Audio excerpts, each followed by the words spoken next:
नमस्कार दोस्तों, हम फिर हाजिर हैं कहानी के अगले भाग के साथ।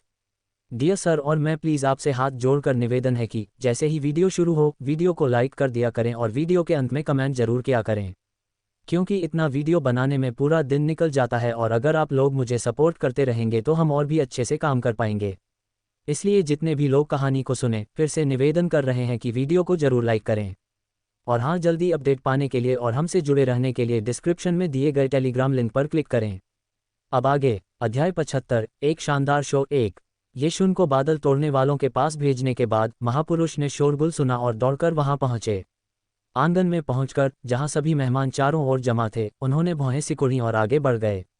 यहाँ क्या हो रहा है? महान बुजुर्ग ने गंभीर स्वर में पूछा।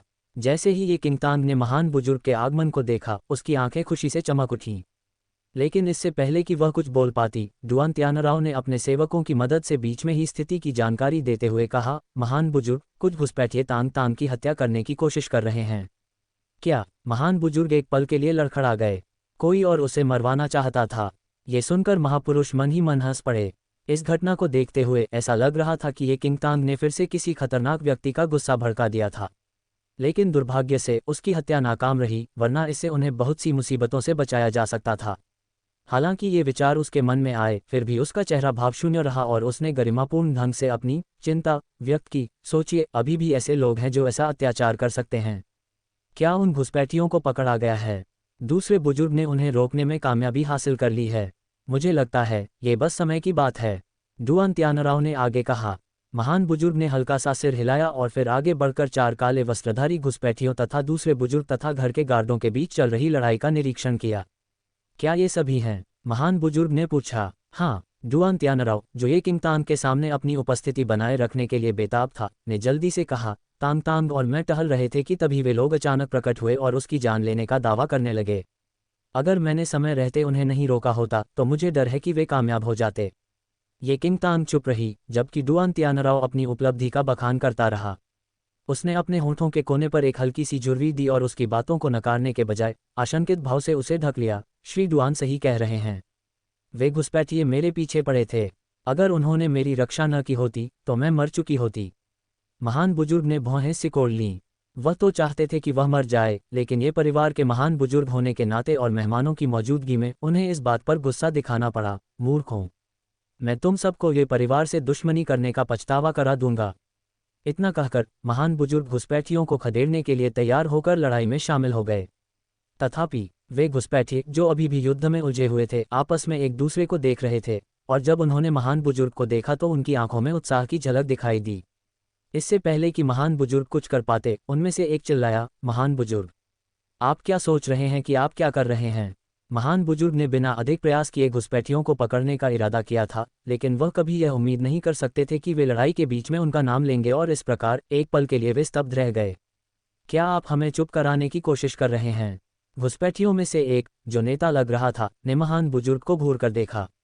जैसे ही ये शब्द बोले गए, सभी की निगाहें तत्काल ही महान बुजुर्ग पर टिक गईं। वह क्या है? किसी गवाह को चुप कराने के बारे में कुछ? क्या वे घुसपैठिए महान बुजुर्ग से परिचित हैं? महान बुजुर्ग को कुछ भी पता नहीं था कि क्या हो रहा है, लेकिन उन्होंने नेता के शब्दों पर गुस्से से जवाब दिया, चुप रहो। मुझे नहीं पता कि तुम कौन हो और क्या बकवास कर रहे हो। नेता ने व्यंग्य करते हुए दोहराया, मुझे शक है कि तुम षड्यंत्रकारी हो। एक तरफ तो तुम हमें ये किंगतांग की हत्या के लिए नियुक्त कर रहे हो, लेकिन दूसरी तरफ जब तुम्हें लगा कि हम नाकाम हो जाएंगे तो हमारे खिलाफ हो रहे हो। क्या ये तुम्हारी अपनी करतूत छिपाने की योजना है? इस शो के लिए अपना पॉपकॉर्न तैयार रखें। अध्याय 76, एक शानदार शो। 2 जैसे ही घुसपैठिए ने ये शब्द कहे, आंगन में मौजूद सभी लोग आश्चर्य से दंग रह गए। क्या वाकई इन घुसपैठियों को ये किंगतांग की हत्या के लिए महापुरुष ने ही नियुक्त किया था? आखिर यहाँ क्या हो रहा है? ये लिंग का चेहरा एक पल में उदास हो गया। अपने पिछले अनुभव को देखते हुए उसे लगा कि शायद यही बात थी। दूसरे बुजुर्ग ने कुछ समय के लिए अपने हमले बंद कर दिए और महान बुजुर्ग की ओर संदेह भरी नजरों से देखा, जबकि महान बुजुर्ग एक क्षण के लिए स्पष्ट रूप से अचंभित रह गए। ये हत्यारे इस अपराध का आरोप उस पर क्यों लगाने की कोशिश कर रहे हैं? बकवास बंद करो। ये परिवार के महान बुजुर्ग होने के नाते मैं अपनी युवती की हत्या क्यों करवाना चाहूंगा? ये किंगतांग आंखों में खुशी की चमक लिए स्थिति को बदलते हुए देख रही थी। वह आगे आए और बोली, ठीक है, तुम्हें लगता है कि तुम ये बेबुनियाद आरोप लगाकर बेदाग बच निकलोगे। अभी सच सच बता दो, वरना यहाँ से बिना किसी नुकसान के जाने के बारे में सोचना भी मत। महान बुजुर्ग को उम्मीद नहीं थी कि ये किंगतांग उनके लिए बोलेगा और वह काफी हैरान हो गया। घुसपैठियों ने एक दूसरे को देखा, तभी नेता ने जवाब दिया, मिस्ये, हम सच कह रहे हैं। अगर आपको सबूत चाहिए तो हमारे पास महान बुजुर्ग का हस्तलिखित पत्र है जो उनके एक गुर्गे ने हमें दिया है। इतना कहकर घुसपैठियों में से एक ने एक लिफाफा निकाला। हम ये पत्र आपको सौंप सकते हैं, इस शर्त पर कि आप हमें सुरक्षित जाने देंगे। ये किंगतांग ने तुरंत जवाब नहीं दिया, बल्कि महान बुजुर्ग की ओर देखा। महान बुजुर्ग ने अपनी भौहें सिकोड़ लीं, लेकिन प्रस्ताव को अस्वीकार नहीं किया क्योंकि उन्होंने निश्चित रूप से ये किंगतांग से निपटने के लिए हथियारों को काम पर नहीं रखा था। ठीक है, मैं इसकी प्रामाणिकता निर्धारित करने के बाद वादा करता हूँ। ये किंगतांग सहमत हो गया क्योंकि कोई आपत्ति नहीं थी। एक बार मौखिक सहमति बन जाने के बाद घुसपैठिए ने लिफाफा उछाला, जो ये किंगतांग और अन्य लोगों के सामने बड़े करीने से गिरा। उसने तुरंत लिफाफा उठा लिया और फिर ये लिंक के साथ उसकी सामग्री पर नजर डाली। इस दौरान महान बुजुर्ग पूरी तरह से अविचलित खड़े रहे। तथापि सामग्री की जांच करने के बाद ये लिंक का धुंधला चेहरा और अधिक तीव्र हो गया क्योंकि उसने अपनी आंखें पत्र से हटा लीं और सीधे महान बुजुर्ग को घूरने लगा। तुम मेरी बेटी के साथ ऐसा क्यों कर रहे हो?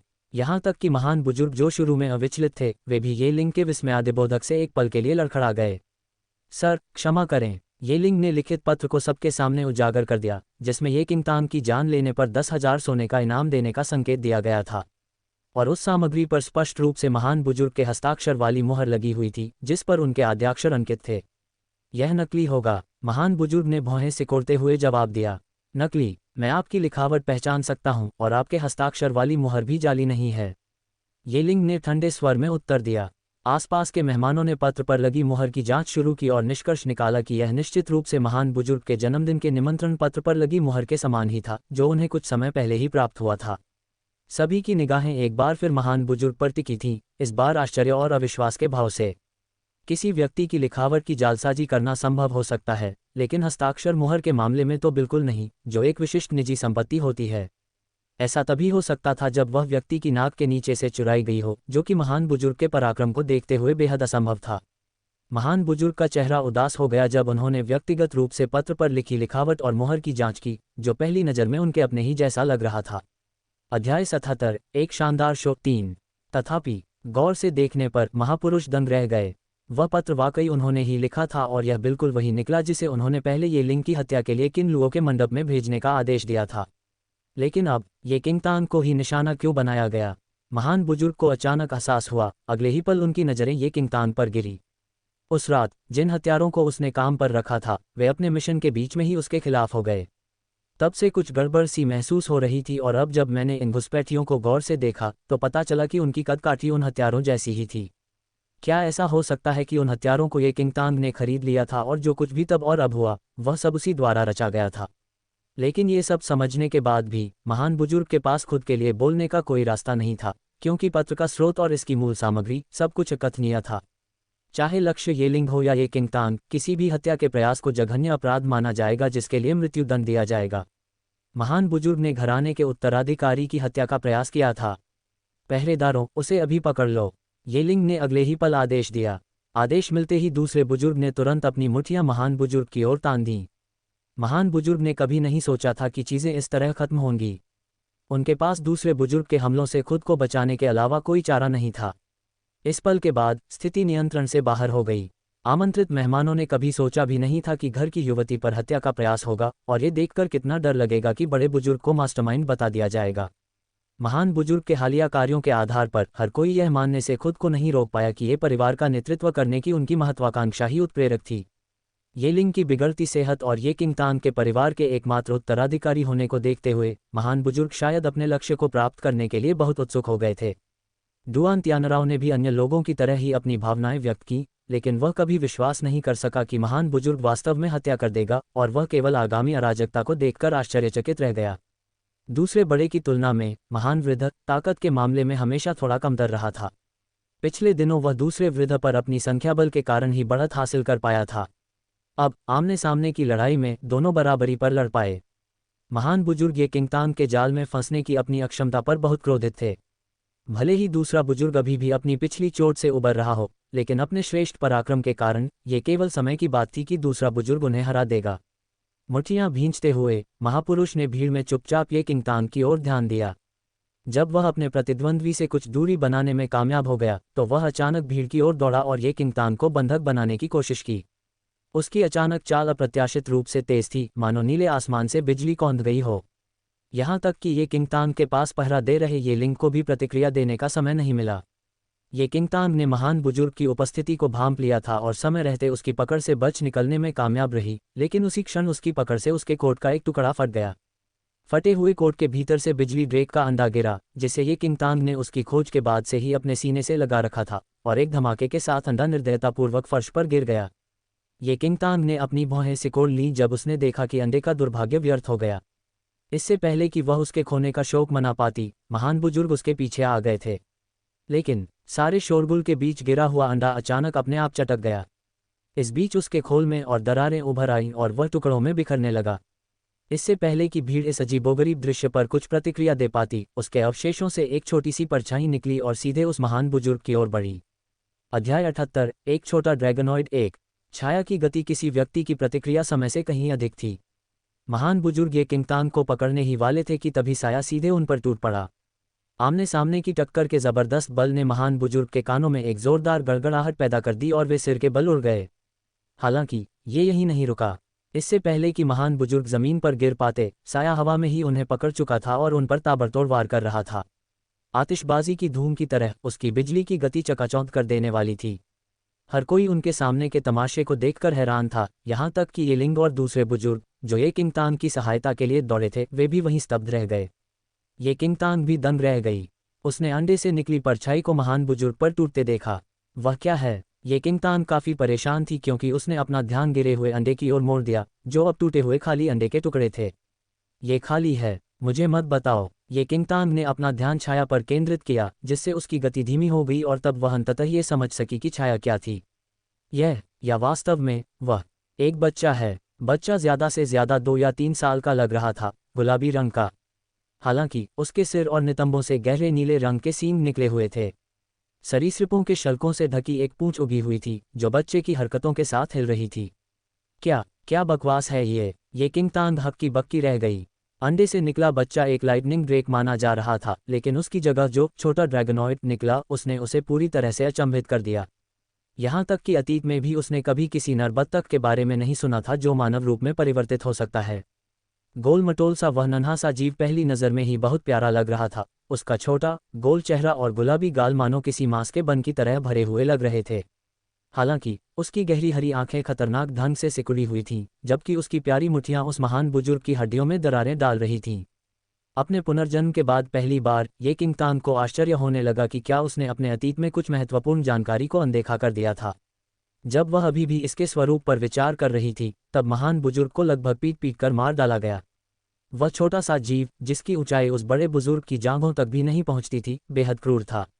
उसकी ताकत किसी बड़े आदमी को जमीन पर पटकने में सक्षम थी, और वह मुक्कों की बरसात कर रहा था। हर मुक्का इतना जबरदस्त था कि जबड़े तक दर्द हो जाता था। कोई सोच भी नहीं सकता था कि एक बड़ा आदमी एक छोटे बच्चे की ताकत का सामना नहीं कर पाएगा। इस प्रकार इस क्रूरता को देखकर द्वितीय एल्ड भी स्तब्ध रह गए। अपनी अभेद्य दृढ़ता के लिए प्रशंसित महान वृद्ध अब तक बेसुध होकर पिट चुका था।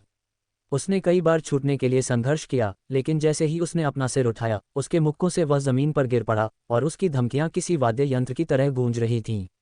जब महान बुजुर्ग की सारी हड्डियां मानो टूट गई थीं, तो छोटा ड्रैगनॉइड अचानक हवा में उछला और अपनी लहराती पूंछ को पीछे की ओर मोड़ते हुए उसने निर्दयता से कोड़े की तरह महान बुजुर्ग के सिर पर वार किया। कोड़े का प्रहार महान बुजुर्ग पर सचमुच एक टन ईंटों की तरह पड़ा और वह पल भर में बेहोश हो गया। उद्धरण चिन्ह अल्पविराम ... उद्धरण चिन्ह। ये किंगतांग शब्दों से परे हैरान था। ऐसी राक्षसी घटना पहले कभी नहीं सुनी गई थी। अपने शिकार को बुरी तरह पीटने के बाद उस छोटे से जीव ने आखिरकार अपने हाथ झाड़ लिए, मानो अपनी कामयाबी से संतुष्ट हो। वह अचानक घूमा, उसकी गहरी हरी आंखें ये किंगतांग पर टिकी थीं, जो अभी भी एक तरफ हक्की बक्की खड़ी थी। अध्याय 79। एक छोटा ड्रैगनॉइड 2। जब उनकी नज़रें मिलीं, तो वह खूनी चमक बिना किसी निशान के गायब हो गई। नन्हे ड्रैगनॉइड का चेहरा खुशनुमा हो गया। उसने ये किंगतांग को देखकर अपनी मासूम आंखें झपकाईं और अगले ही पल वह अपने नन्हे पैरों पर उसकी ओर दौड़ पड़ा। आसपास की हैरानी भरी निगाहों के नीचे वह छोटा सा बच्चा, जिसने बड़े बुजुर्ग को बुरी तरह पीटा था, अब अपने मालिक के सामने पिल्ले की तरह दुम हिला रहा था। खुशी से अपने हाथ मलते हुए वह उत्साह से चमकती आंखों से ये किंग तांग को देख रहा था। मम्मी मम्मी, मैंने बुरे आदमी को हरा दिया, क्या मैं महान नहीं हूँ? उद्धरण चिन्ह अल्पविराम डॉट उद्धरण चिन्ह। माँ, ये किंग तांग ने इस अजीब छोटे जानवर को आश्चर्य से देखा। उसने प्रीकोशियल पक्षियों में संतानोत्पत्ति के बारे में सुना था, जिसके तहत बच्चा पहली जीवित प्रजाति को अपने माता पिता के रूप में पहचान लेता है, लेकिन ये सोचने के लिए कि क्या ऐसी प्रथा एक महान जानवर के बीच भी थी, जैसे कि लाइटनिंग ड्रैग्स। छोटा सा जीव ये किंग तांग के विचारों से अनजान था। सिर ऊंचा किए वह अपनी पूंछ हिलाता रहा और उत्साह से उसे देखता रहा। उसके मासूम और मनमोहक चेहरे उस जंगली जानवर से बिल्कुल अलग थे जिसने अभी अभी किसी को पीट पीट कर मार डाला हो। हाँ, ये किंग तांग ने अपनी छाती की धड़कन को दबाने के लिए एक गहरी सांस ली। उसकी प्रशंसा पाकर उसकी हिलती पूंछ और भी अधिक जीवंत हो गई। अपना माथा रगड़ते हुए ये किंग तांग को लगा कि चीज़ें उसकी उम्मीदों से कहीं ज़्यादा आगे बढ़ गई हैं। लेकिन इस बात पर ज़्यादा ध्यान न देते हुए उसने ये लिंग से अपनी योजना आगे बढ़ाने के लिए कहा। वह छोटा बच्चा उसके पीछे ऐसे टहल रहा था जैसे बत्तख का बच्चा अपनी माँ के पीछे टहल रहा हो। उसकी चमकती आंखें उस पर टिकी हुई थीं और होठों पर मुस्कान खेल रही थी। मम्मी मम्मी, आखिरकार वह अपनी होने वाली माँ के सामने आने में कामयाब हो गया। हालांकि छोटे साथी ने अपने छोटे पंजों की जोड़ी को देखा और अपनी गोरी त्वचा के नीचे सरीसृप के शल्कों को स्पष्ट रूप से देख सका। निश्चित रूप से ये बिल्कुल भी नहीं होगा। केवल उस आदमी और उसकी माँ की संतान ही उसकी शक्तिशाली चेतना के लिए मेज़बान का काम कर सकती थी। हालांकि यह बिजली जैसा ड्रेक एक शक्तिशाली अस्तित्व था, लेकिन अगर यह इस मेज़बान में बहुत देर तक रहा तो ड्रेक का शरीर निश्चित रूप से बिखर जाएगा। यदि उसकी माँ को अभी उस खतरे का सामना न करना पड़ा होता तो वह कभी भी नर बत्तख के युवा शरीर पर अधिकार नहीं कर पाती। आमतौर पर नर बत्तखों में मानव रूप धारण करने की क्षमता नहीं होती। ये किंग तांग को अपनी पिछली यादों का ज्ञान था, लेकिन वह ये नहीं जान पाई कि उसके पीछे खड़ा गोल मटोल सा छोटा सा जीव असल में राक्षस सम्राट के हृदय से निकला एक छोटा सा काला गोला था। तांग तांग, वह अन्य लोगों की तरह ये लिंग भी उस छोटे साथी की उपस्थिति से हैरान था जब से वह पहली बार दिखाई दिया था। पिताजी, यह मैं बाद में समझाऊंगा। हमें अभी तय करना है कि महान बुजुर्ग के साथ क्या करना है। ये किंग तांग ने शांत होते हुए सुझाव दिया। ये लिंग ने हल्का सा सिर हिलाया, जबकि दूसरे एल्डर ने पहले ही फटेहाल महान एल्डर को पकड़ लिया था और उसे उनके सामने ले आए थे। ये किंग तांग ने अपना ध्यान आसपास बैठे मेहमानों की ओर घुमाया और उनसे कहा, आप सभी को इस स्थिति में डालने के लिए हमें खेद है। सभी मेहमान अब परिसर से चले जाएं क्योंकि यह एक निजी मामला है। आपके सहयोग के लिए धन्यवाद। मेहमानों का पहले से ही रुकने का कोई इरादा नहीं था। आज रात जो हुआ वह एक पेचीदा स्थिति थी जिसमें कोई भी शामिल नहीं होना चाहता था। इसलिए ये किंग तांग के अनुरोध के अनुसार मेहमान बिना किसी शिकायत के अपनी विदाई के बाद चले गए। तांग तांग, आज रात मैंने डुआन त्यानराव को छोड़कर, जिसने चिंता से भरे चेहरे के साथ ये किंग तांग को देखा। हालांकि ये किंग तांग ने भावशून्य नज़रों से उसे देखा और उसकी बात बीच में ही रोक दी। श्रीमान डुआन, आज रात आपकी सहायता के लिए धन्यवाद। हम आपको सुरक्षित घर पहुंचाने के लिए किसी का इंतजाम करेंगे। डुआन त्यानराव एक पल के लिए लड़खड़ा गया जब उसने उसका ठंडा और भावशून्य चेहरा देखा। वह खुद को कुछ अनिष्ट की आशंका से बचा नहीं सका। तांग तांग, मैं सचमुच ठीक हूँ। मैंने जो पहले सुझाव दिया था उसके बारे में तुम क्या सोचते हो? अगर तुम मान जाओ तो मैं घर लौटकर अपने पिता से बात करूंगा और हम अपनी सगाई फिर से कर सकते हैं। अध्याय 80, शुद्धिकरण 1। ये किंग तांग ने लगातार डुआन त्यानराव को एक ठंडी नज़र से देखा और अपने होठों पर एक हल्का सा व्यंग्य कसा। मिस्टर डुआन, सभी अच्छी चीज़ों का अंत होता है और हमारे लिए भी यही है। अलविदा। ये कहकर ये किंग तांग ने उसे जवाब देने का कोई मौका नहीं दिया और सेवकों से उसे पल भर में ले जाने को कहा। डुआन त्यानराव सदमे में था और ये किंग तांग की उदासीन प्रतिक्रिया पर अविश्वास से दंग रह गया। हालांकि इससे पहले कि वह वापस लौट पाता, उसे ये निवास से बाहर ले जाया गया। उसके बाद जो लोग आंगन में रह गए वे थे ये किंग तांग, छोटा ड्रैगनॉइड, ये लिंग, 4 हत्यारे और महान बुजुर्ग जिन्हें दूसरे बुजुर्ग ने रोक दिया था। लोग तो पहले ही जा चुके हैं। लगता है अब हमें भी निकल जाना चाहिए, हत्यारों के सरदार ने सुझाव दिया। नेता के बयान पर ये लिंग ने अपनी भौहें सिकोड़ लीं। ये किंग तांग हंसते हुए बोली, शाबाश, मैं कल पूरा भुगतान किन्लुओं के मंडप तक पहुंचा दूंगी। आराम करो। नेता ने भी उसी तरह जवाब दिया। शुक्रिया मिस्ये, हम फिर से आपके संरक्षण की आशा करते हैं। शुभ रात्रि। इतना कहकर हत्यारे आंगन की दीवारों के बाहर गायब हो गए। उनकी बातचीत का प्रत्येक शब्द वहां उपस्थित अन्य लोगों द्वारा स्पष्ट रूप से सुना गया, जिनमें महान बुजुर्ग भी शामिल थे जो बीच में ही जाग गए थे। ये किंग तांग, तुमने मेरे खिलाफ ये सब करने की हिम्मत कैसे की? महान बुजुर्ग ने उस पर तीखी नजरें गड़ा दी, मानो कोई खूंखार जानवर उसे टुकड़े टुकड़े करने के लिए तैयार हो। ये लिंग और दूसरे बड़े हैरान रह गए। पहले तो उन्हें लगा कि हत्यारे बड़े बड़े ने ही भाड़े पर लिए हैं, लेकिन सोचने पर ये सब ये किंगतांग की ही साजिश थी। ये किंगतांग ने महान बुजुर्ग को मनोरंजन के साथ देखा। एक साजिश? अरे, तुम्हारे पास शब्दों का जायका तो है, लेकिन क्या ये पत्र तुमने खुद नहीं लिखा है? मैंने तो बस 2 शब्द बदले हैं। ये किंगतांग ने पत्र को महान बुजुर्ग के सामने लहराया। तुम, महान बुजुर्ग, शब्दों से परे क्रोधित होकर उस पर अपने दांत पीसते हुए ये किंगतांग ने व्यंग्यात्मक लहजे में कहा, तुम्हारे बुरे कर्म ही तुम्हारा नाश कर रहे हैं। जल्द ही शहर में सबको तुम्हारे विश्वासघात का पता चल जाएगा। क्या तुम्हें अब भी लगता है कि तुम बेदाग बच निकलोगे? महान बुजुर्ग, आपने एक जघन्य अपराध किया है और कुलीन सदनों के आदेशानुसार हम आपको मृत्युदंड की सजा सुनाते हैं। ये किंगतांग ने फैसला सुनाते हुए मुस्कुरा दिया। महान बुजुर्ग ये किंगतांग को घूरते रहे और व्यंग्य करते हुए बोले, तुम जैसे मूर्खों ने तुम्हें मौत की सजा सुनाई। मैं तुम्हें चुनौती देता हूँ। मेरी पोती और बादल तोड़ने वाले मेरा बदला लेंगे। जब महान बुजुर्ग ने उन्हें यह धमकी दी तो ये लिंग और दूसरे बुजुर्ग के चेहरे पर चिंता के भाव थे। वास्तव में महान बुजुर्ग के अपराध को सार्वजनिक रूप से उजागर करने और उसे मृत्युदंड देने के बाद भी उसे अभी भी येयू का समर्थन प्राप्त था। यदि यह निर्णय उसे बता दिया गया तो आने वाले समय में स्थिति और भी खराब हो सकती है, विशेष रूप से जब से येयू क्लाउड ब्रेकर के सम्राट का शिष्य बन गया है। अगर वह उन्हें इस मामले में शामिल करती है तो परिणाम अनिश्चित होगा। हालांकि ये किंगतांग बेफिक्र रही और चेशाया बिल्ली की तरह मुस्कुराई। ओह, मुझे तुम्हें ये बताते हुए बहुत दुख हो रहा है। तुम्हें फांसी दिए जाने के बाद हम जनता के सामने कुछ इस तरह घोषणा करेंगे, हालांकि तुमने एक जघन्य अपराध किया है।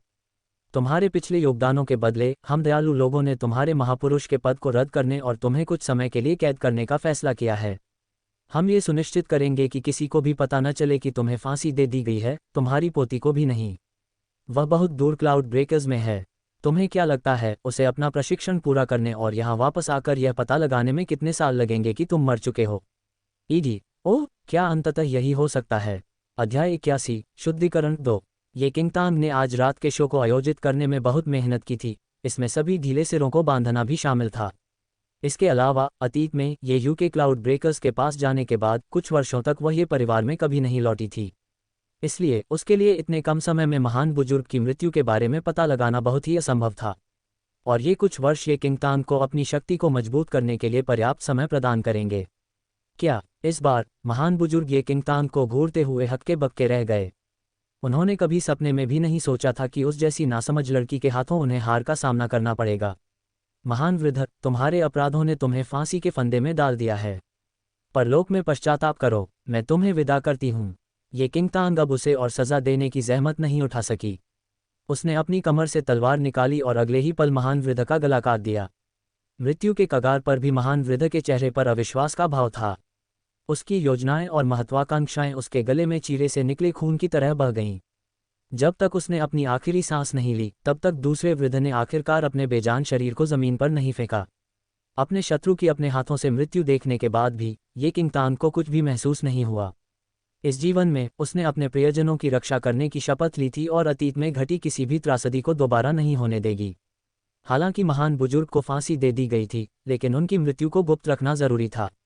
ये लिंग और दूसरे बुजुर्ग ने उनके शरीर को गुप्त रूप से दफनाने की तैयारी कर ली थी ताकि उसका कोई निशान न बचे। पिताजी, चाचा जी, क्या मैं इस मामले को आपके विवेक पर छोड़ सकता हूँ? अभी तो उनके साथ अपॉइंटमेंट बाकी है, ये किंगतांग ने पूछा। ये लिंग ने सिर हिलाया और जब उसने अपनी बेटी के व्यवहार को देखा तो उसे एक ही समय में खुशी और अकेलापन महसूस हुआ। उनका यह मानना था कि उनकी बेटी इतने कम समय में ही अचानक बड़ी हो गई है। तुम परिपक्व हो गई हो, खुद को संभालने में पूरी तरह सक्षम हो गई हो। मुझे खुशी है और मैं तुम्हें शुभकामनाएं देता हूँ। जब तुम महामहिम से मिलोगी तो अपना सर्वश्रेष्ठ प्रदर्शन करना याद रखना। ये लिंग ने उसे याद दिलाया। हाँ पिताजी, ये किंगतांग ने जवाब में सिर हिलाया। ये लिंग ने उसे अपनी सबसे चमकदार मुस्कान दी, लेकिन उसका ध्यान अनिवार्य रूप से ये किंगतांग से चिपके हुए छोटे लड़के की ओर चला गया। उसके बारे में ये किंगतांग ने अपनी कनपटियां रगड़ते हुए पूरी घटना बताई कि कैसे उसने एक बिजली वाले ड्रेक का अंडा उठाया था। ये लिंग और द्वितीय एल्डर कभी भी किसी ड्रेकोनिक प्रजाति के संपर्क में नहीं आए थे। बिजली वाले ड्रेक की तो बात ही छोड़ दें, इस प्रकार एक ड्रेक का ड्रैगनॉइड में बदल जाना उनके लिए पूरी तरह से अज्ञात विशेषता थी। उनकी बातचीत सुनते हुए वह छोटा सा जीव, जो पहले टेरियर की तरह ऊर्जावान था, समय बीतने के साथ उसका रंग पीला पड़ गया। मेज़बान अब और अपनी चेतना को बनाए नहीं रख सकता था। अगर वह अभी भी अपने शरीर में रहता तो मेज़बान की मृत्यु निश्चित थी। मम्मी, क्या मैं थोड़ी देर आराम कर सकता हूँ? छोटे से लड़के ने ये किंगतांग की आस्तीन खींची, जबकि वह उसे लालसा से देख रहा था। ये किंगतांग ने हल्के से सिर हिलाया, हालांकि वह इसका वास्तविक इरादा नहीं समझ सकी। नन्हा सा बच्चा अपना चेहरा उसकी छाती में छिपाकर पहले से भी ज्यादा उससे लिपट गया। उसकी चमकती आंखों में मां के प्यार की तड़प झलक रही थी। मम्मी, क्या आप मुझे पसंद करती हैं? उसकी मासूम आवाज में एक सवाल आया जिसने उसकी असुरक्षा को उजागर कर दिया। हालांकि ये लिंग और दूसरे बड़े को इस बात से राहत मिली कि उसने ये किंगतांग पर भरोसा दिखाया। पहले उसके दिखावे के राक्षसी रूप को देखते हुए अगर वह उसके साथ रहता तो खतरे के समय उसकी अच्छी सुरक्षा होती। ये किंगतांग अपनी इस हालत पर न तो हंस पा रही थी और न ही रो पा रही थी। उसे समझ नहीं आ रहा था कि यह नन्हा सा लड़का उस पर इतना मोहित क्यों था, फिर भी उसने उसके सवाल पर सिर हिला दिया। हाँ, तुरंत ही वह छोटा सा लड़का रोमांचित हो गया। बस उस सरल उत्तर ने ही उसकी दुनिया में सभी तितलियां और इंद्रधनुष ला दिए थे। मैं भी, मम्मी, मुझे आप सबसे ज्यादा पसंद हैं। वह उस दिन का इंतजार कर रहा था जब वह माँ का असली बच्चा बन सकेगा। उस मासूम सी बात के तुरंत बाद वह छोटा सा जीव अचानक एक चमकते हुए प्रकाश स्तंभ में बदल गया। और जब वह चमक गायब हो गई तो वह गोल मटोल सा जीव कहीं नजर नहीं आया। हालांकि उसकी जगह गहरे नीले रंग के शल्कों से ढका एक नर बत्तख का बच्चा ये किंगतांग की गोद में शांति से आराम कर रहा था। अध्याय 82, फ्लिटिंग एक कुशल कार्य है। 1। ये बच्चा छोटा था, सिर्फ एक हाथ जितना और लगभग एक उंगली जितनी मोटाई का। पहली नज़र में तो ये बिल्कुल सांप जैसा लग रहा था, लेकिन गौर से देखने पर उसके सिर से एक जोड़ी छोटे सींग निकले हुए दिखाई दिए। न केवल वह समय से पहले पैदा हुआ था, बल्कि उसके अपरिपक्व शरीर पर भी काफी समय तक एक शक्तिशाली सत्ता का प्रभुत्व रहा था। इस प्रकार उसकी पहले से ही कमजोर काया लगभग पूरी तरह से क्षीण हो चुकी थी। इस समय वह बच्चा बहुत थका हुआ लग रहा था और ये किंगतांग के हाथों पर सिकुड़ कर पड़ा था। क्या यह इस तरह भी बदल सकता है? ये किंगतांग उस थके हुए बच्चे को देखकर हैरान रह गई। जब उसने उसे सावधानी से अपनी छाती से लगाया तो वह बच्चा और भी छोटा हो गया, जिससे उसे ले जाना आसान हो गया। तो फिर मैं उनके आधिपत्य से मिलने जाऊंगा, ये किंगतांग ने कहा। ये लिंग ने सिर हिलाया और ये किंगतांग अपने रास्ते चली गई। जब उसने अपनी बेटी को आंगन से जाते देखा तो ये लिंग आह भरने से खुद को रोक नहीं सका। तांग तांग अब पूरी तरह बड़ी हो गई है। दूसरे बुजुर्ग ने मुस्कुराते हुए अपनी बात कही। ये सब उसकी बदौलत ही था कि आखिरकार वे महान बुजुर्ग को हराने में कामयाब रहे। सचमुच, ये लिंग ने भी उसी तरह जवाब दिया और अपने अकेलेपन के विचारों को झटक दिया। इसके बाद दोनों चुपचाप उस जगह को साफ करने लगे। ये किंगतांग ने ये निवास स्थान छोड़ दिया और शहर में एक निश्चित इमारत की ओर कूच किया, जैसा कि म्यूसू द्वारा दिए गए पते में बताया गया था। अपने पिछले अनुभव को देखते हुए वह अच्छी तरह जानती थी कि म्यूसू कोई ऐसा व्यक्ति नहीं है जिसके साथ खिलवाड़ किया जा सके। अगर उसे जुबान लिंग के कबीले में शामिल होने की जरूरत न होती तो वह उसके संपर्क में आना ही नहीं चाहती थी। ये किंगतांग अपने गंतव्य स्थान पर पहुंची, जो एक आलीशान और शांत इमारत थी। जैसे ही वह प्रवेश द्वार पर पहुंची, एक फ्लोर अटेंडेंट उसका स्वागत करने के लिए आया। शुभ संध्या, मेरी महिला। क्या आप संयोग से मिस ये किंगतांग हैं? हाँ, मैं हूँ, ये किंगतांग ने हल्के से सिर हिलाकर उत्तर दिया। बहुत बढ़िया, कृपया मुझे एक क्षण के लिए क्षमा करें। मेरे स्वामी शीघ्र ही आपके पास आएंगे। ये कहकर सेवक भवन में चला गया। कुछ ही पलों में म्यूसू फ्लोर में आता हुआ दिखाई दिया। ये किंगतांग को देखते ही उसकी आंखों में चमक आ गई और वह उसके पास गया। स्वागत है मिसिए। बिल्कुल सही समय है, मैंने अभी अभी उस व्यक्ति को आपकी स्थिति बताई है जिसका जिक्र मैंने किया था। कृपया मेरे पीछे आइए। ये किंगतांग ने सिर हिलाया। हालांकि वह मूसू से पहले कभी नहीं मिली थी, वह जानती थी कि वह एक बड़ा आदमी है और उसके बारे में अफवाह थी कि वह काफ़ी अलग थलग और कम बोलने वाला है। लेकिन उससे व्यक्तिगत रूप से मिलने के बाद वह काफ़ी मिलनसार लगा। म्यूसू ये किंगतांग को इमारत की दूसरी मंजिल पर ले गई, जहां वे एक कमरे के सामने रुके। दरवाज़ा खोलकर म्यूसू ने उसे अंदर ले लिया। टिमटिमाती मोमबत्तियों की रोशनी में ये किंगतांग ने देखा कि अंदर के कमरों पर एक रहस्यमयी पर्दा पड़ा हुआ है, जो अंदर की चीज़ों को उसके सामने से ढक रहा है। हालांकि मोमबत्तियों की रोशनी में वह अभी भी दूसरी तरफ बैठे एक व्यक्ति की धुंधली आकृति को पहचान पा रही थी। यद्यपि वह उस व्यक्ति के चेहरे मोहरे को नहीं पहचान सकी, परंतु वह उस अत्यंत प्रभावशाली आभा को स्पष्ट रूप से महसूस कर सकी जिसने पूरे कक्ष को घेर लिया था। वह निश्चित रूप से एक शक्तिशाली इकाई का था, जिसका कौशल म्यूसू से भी अधिक था। उस व्यक्ति की पहचान ने उसकी जिज्ञासा को पूरी तरह से उत्तेजित कर दिया था। अपने पीछे के दरवाजे बंद करने के बाद म्यूसू की मुस्कान घूंघट की उस परत की उपस्थिति के सामने कठोर हो गई। क्या हो रहा है? वो बस एक पल के लिए बाहर निकले थे और महाराज ने पहले ही एक दीवार खड़ी कर दी। क्या वह इस अवसर का उपयोग ये किंगतांग को बेहतर तरीके से जानने और अच्छे संबंध बनाने के लिए करने को सहमत नहीं था? आखिर इस दीवार के निर्माण से इस लक्ष्य को प्राप्त करने में कैसे मदद मिलेगी? यद्यपि ये सभी विचार उसके मन में आए, फिर भी म्यूसू ने अपनी घबराहट का कोई संकेत प्रकट किए बिना अपना धैर्य बनाए रखा। महाराज, क्या मैं मिस ये किंगतान को पेश कर सकता हूँ? म्यूसू ने अपनी नाक साफ रखी और परिचय देना जारी रखा। अध्याय 83, फ्लिटिंग एक कुशल कार्य है 2। महामहिम। जब ये किंगतान ने म्यूसू का अभिवादन सुना तो उसका दिल बैठ गया। लोकसिंह शहर के मार्क्विस होने के अलावा म्यूसू प्राचीन वैभव के मंदिर के प्रति अपनी निष्ठा के लिए भी प्रसिद्ध थे। प्राचीन वैभव का मंदिर अछूत क्षेत्र के लिए विश्व का जीवंत रूपक, जहां सर्वोच्च साधक एकत्रित होते थे। किंवदंती है कि हजारों वर्षों तक यह मंदिर पूरे महाद्वीप के केंद्र में ऊंचा खड़ा रहा। इसके सम्राटों के वंश में कल्पना से परे भयानक शक्तियां थीं, यहां तक कि उच्च कुल भी इस मंदिर को श्रद्धांजलि देने के लिए तत्पर रहते थे। मंदिर ने स्वयं को विश्व के शिखर के रूप में प्रकट किया, यह एक अटल सत्य था जिसे जनता ने स्वीकार किया। लेकिन इससे भी अधिक आश्चर्यजनक तथ्य ये था कि पूरे इतिहास में केवल इसके सम्राट को ही इसके सदस्य के रूप में मान्यता दी गई। यहाँ तक कि म्यूसू जैसे गणमान्य व्यक्तियों को भी स्वीकार नहीं किया गया और वे केवल मंदिर के अधीन ही रह सकते थे। फिर भी इस एक व्यक्ति मंदिर की पूजा अभी भी लोगों द्वारा की जाती थी। मंदिर के सम्राट, जिनकी पहचान और पराक्रम दोनों ही अथाह थे, सार्वजनिक रूप से कम ही दिखाई देते थे, फिर भी उन्हें दुनिया का सबसे शक्तिशाली साधक माना जाता था। इसलिए ये किंगतान, जो 3 शताब्दियों से अतीत में रह रही थी, भी सम्राट से कभी नहीं मिली। लेकिन उस समय जो चीज़ वास्तव में उस पर भारी पड़ रही थी, वह था उसके भीतर का दानव सम्राट का हृदय। राक्षस सम्राट के हृदय में उत्पन्न उथल पुथल अभी भी उसके मन में ताज़ा थी। हालांकि उसे इसके छिपाने के तरीके की अच्छी समझ थी, लेकिन अगर उसके सामने खड़ा व्यक्ति सचमुच सम्राट था तो भी उसे यकीन नहीं था कि इसका पता नहीं चलेगा। यदि यह बात कभी पता चल गई तो उसकी वर्तमान ताकत को देखते हुए मृत्यु ही उसका एकमात्र विकल्प होगा। उसका खुशनुमा मूड बिगड़ गया और तनाव और चिंता उस पर टूट पड़ी। शुरू में उसे लगा था कि म्यूसू उसे बस अपने किसी जानने वाले से मिलवाएगा, लेकिन सोचिए, यदि वह जानती कि वह व्यक्ति सम्राट बनने वाला है तो वह कभी भी आने के लिए सहमत नहीं होती। हान कांगमिंग भीतरी कक्ष में ही बैठा रहा। उसने जो रहस्यमयी पर्दा लगाया था वह एक रंगीन खिड़की की तरह काम कर रहा था। हालांकि वह खुद को दूसरों से छिपा रहा था, लेकिन इससे उसकी निगरानी में कोई बाधा नहीं आई और वह कुछ मीटर की दूरी से भी एक किंगतान के चेहरे को साफ साफ देख पा रहा था। मोमबत्ती की रोशनी ने लड़की के परिष्कृत चेहरे को और निखार दिया, उसके थोड़े झुके हुए चेहरे की आकृति को सहलाया और उसकी चमकती आंखों पर धीरे से चमक पड़ी, जो किसी भी भावना से रहित प्रतीत हो रही थी। हान कैंगमिंग ने अपनी नज़रें उस पर घुमाईं, उसकी स्पष्ट आंखों ने अकल्पनीय के बारे में उसके सूक्ष्म चिंतन का संकेत दिया।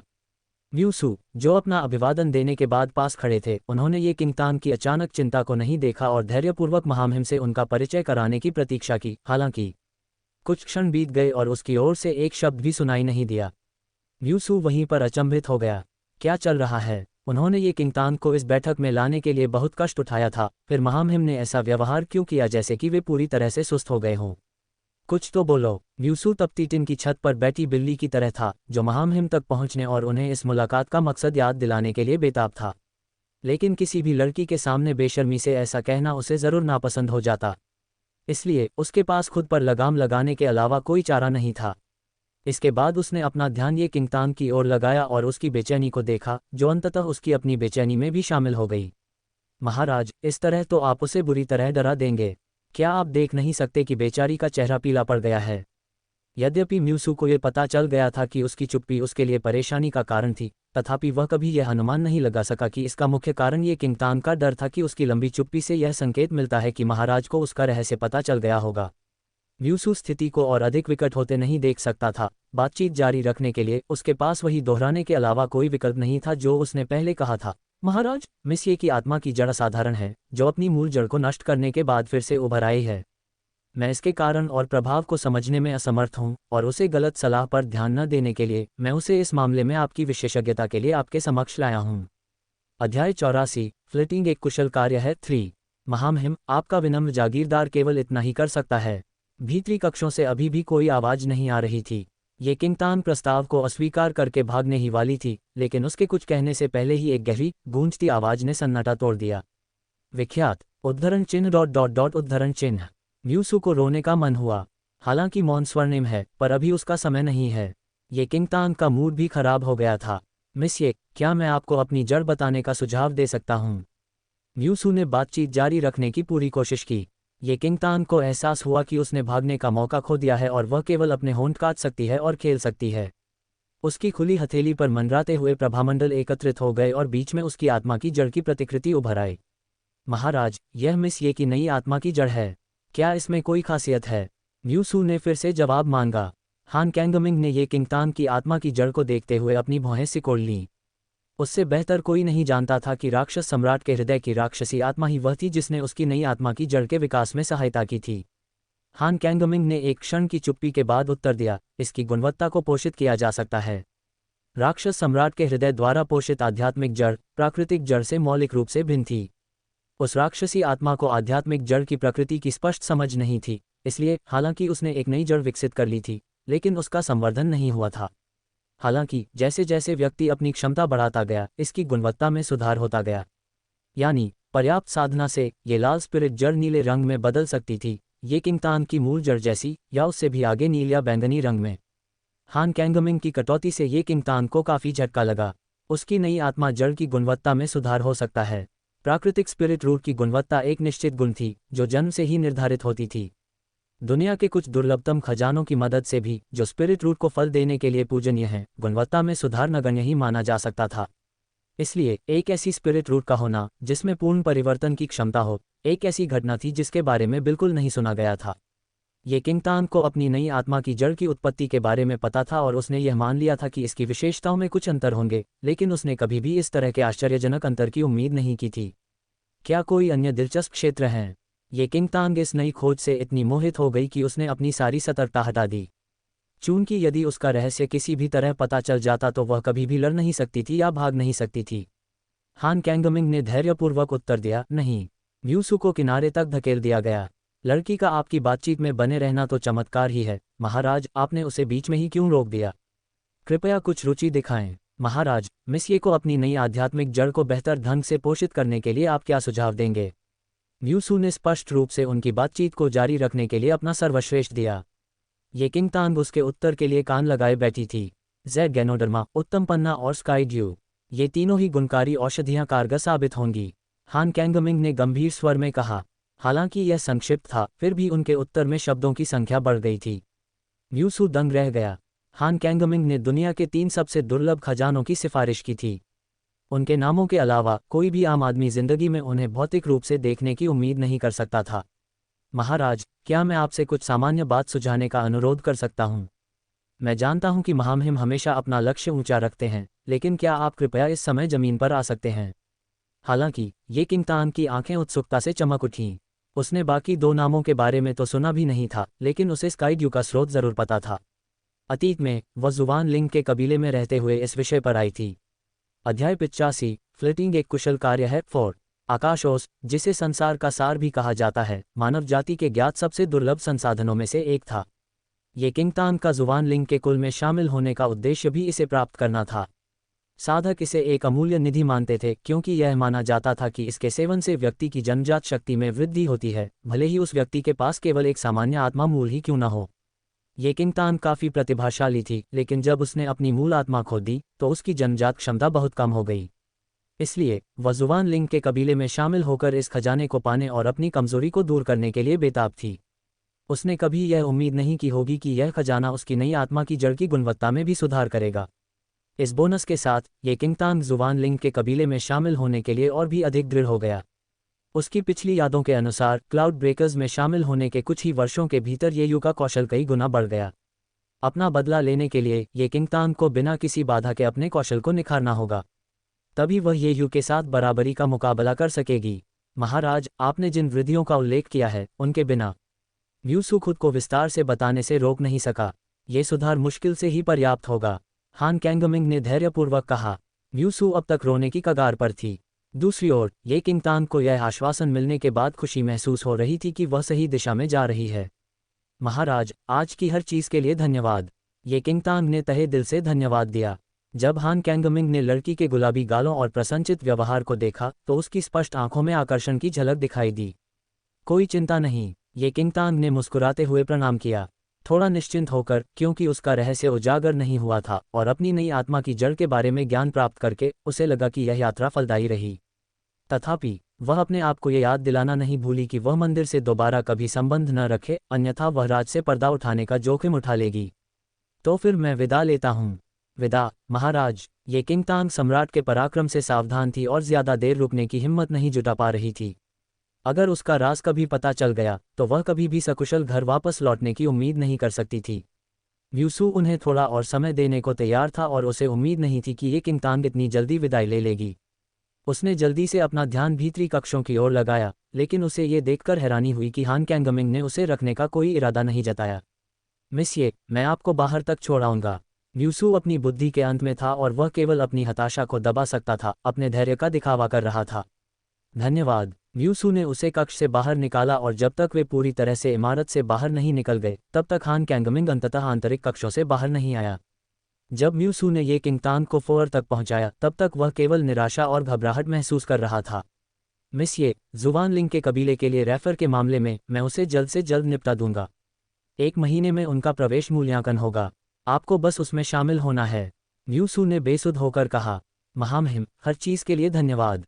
म्यूसू के आश्वासन से ये किंग तांग को विश्वास हो गया कि उसकी सारी योजनाएं सुचारू रूप से आगे बढ़ेंगी। आपसे मिलकर खुशी हुई और अलविदा मिसिए। ये किंग तांग ने अपनी पहली मुलाकात पर ज्यादा ध्यान नहीं दिया और विदाई भाषण देने के तुरंत बाद वहां से चली गईं। जब वह पूरी तरह से नजरों से ओझल हो गई तो म्यूसू वापस कक्ष में भाग गया। जब उसने हान कैंगमिंग को खुले में खड़ा देखा तो वह फिर से रोने लगा। महारानी, तो इतने समय के बाद आपने अंततः खुद को दिखाने का फैसला कर लिया है।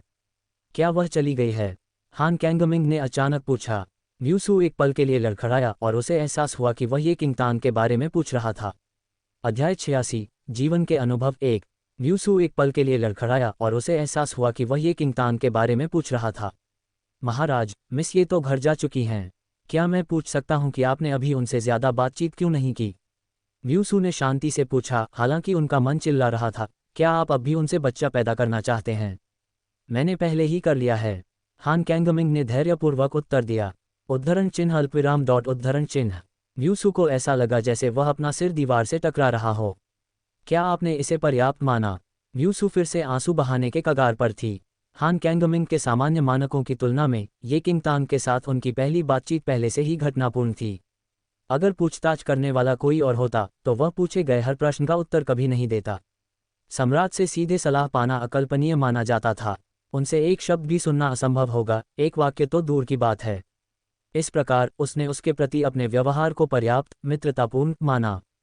तथापि, मुझे माफ करें महाराज, सच कहूं तो अगर आप मिस ये से बच्चा पैदा करवाने पर तुले हैं तो मुझे डर है कि अभी आपका रवैया काफी नहीं होगा। म्यूसू ने सावधानी से अपनी राय जाहिर की। हान कैंगमिंग ने अपनी भौहें सिकोड़ लीं। तो फिर आप क्या सुझाव देते हैं? मेरा सुझाव पूछ रहे हो? म्यूसू हक्का बक्का रह गया। सामान्य ज्ञान यही कहता है कि किसी लड़की को रिझाने में तालमेल बिठाना, डेट पर जाना और प्यार भरे शब्द कहना शामिल है, लेकिन महामहिम के चेहरे पर मुझसे दूर रहो लिखे शब्दों को ध्यान से देखने के बाद म्यूसू को ये कल्पना करने में कठिनाई हो रही थी कि शब्दों से किसी को रिझाने की कोशिश करते समय वह प्रेमपूर्ण कैसे हो सकते हैं। दरअसल इस विचार से ही उसकी रीढ़ में सिहरन दौड़ गई। अगर महारानी उसे बातों में उलझाना नहीं चाहती तो उसे कुछ उपहार दे दीजिए। शायद लड़कियों को उपहार बहुत पसंद होते हैं, म्यूसू ने अनिच्छा से सुझाव दिया। हान कैंगमिंग ने अपनी आंखें नीची कर लीं जबकि उनकी निगाहें चिंतनशील रहीं। जब तक ये किंग तांग ये के घर वापस आया, ये लिंग और दूसरे बुजुर्ग ने बड़े बुजुर्ग के शरीर को बिना किसी निशान के ठीक से ठिकाने लगा दिया था। उन तीनों के अलावा किसी और को बड़े बुजुर्ग की मौत के बारे में कभी पता नहीं चलेगा। तांग तांग, एक पल के लिए मेरे साथ आओ। ये लिंग अपने क्वार्टर में वापस नहीं गया और अभी भी मुख्य हॉल में बैठा था। ऐसा लग रहा था जैसे वह ये किंग तांग की वापसी का इंतजार कर रहा हो।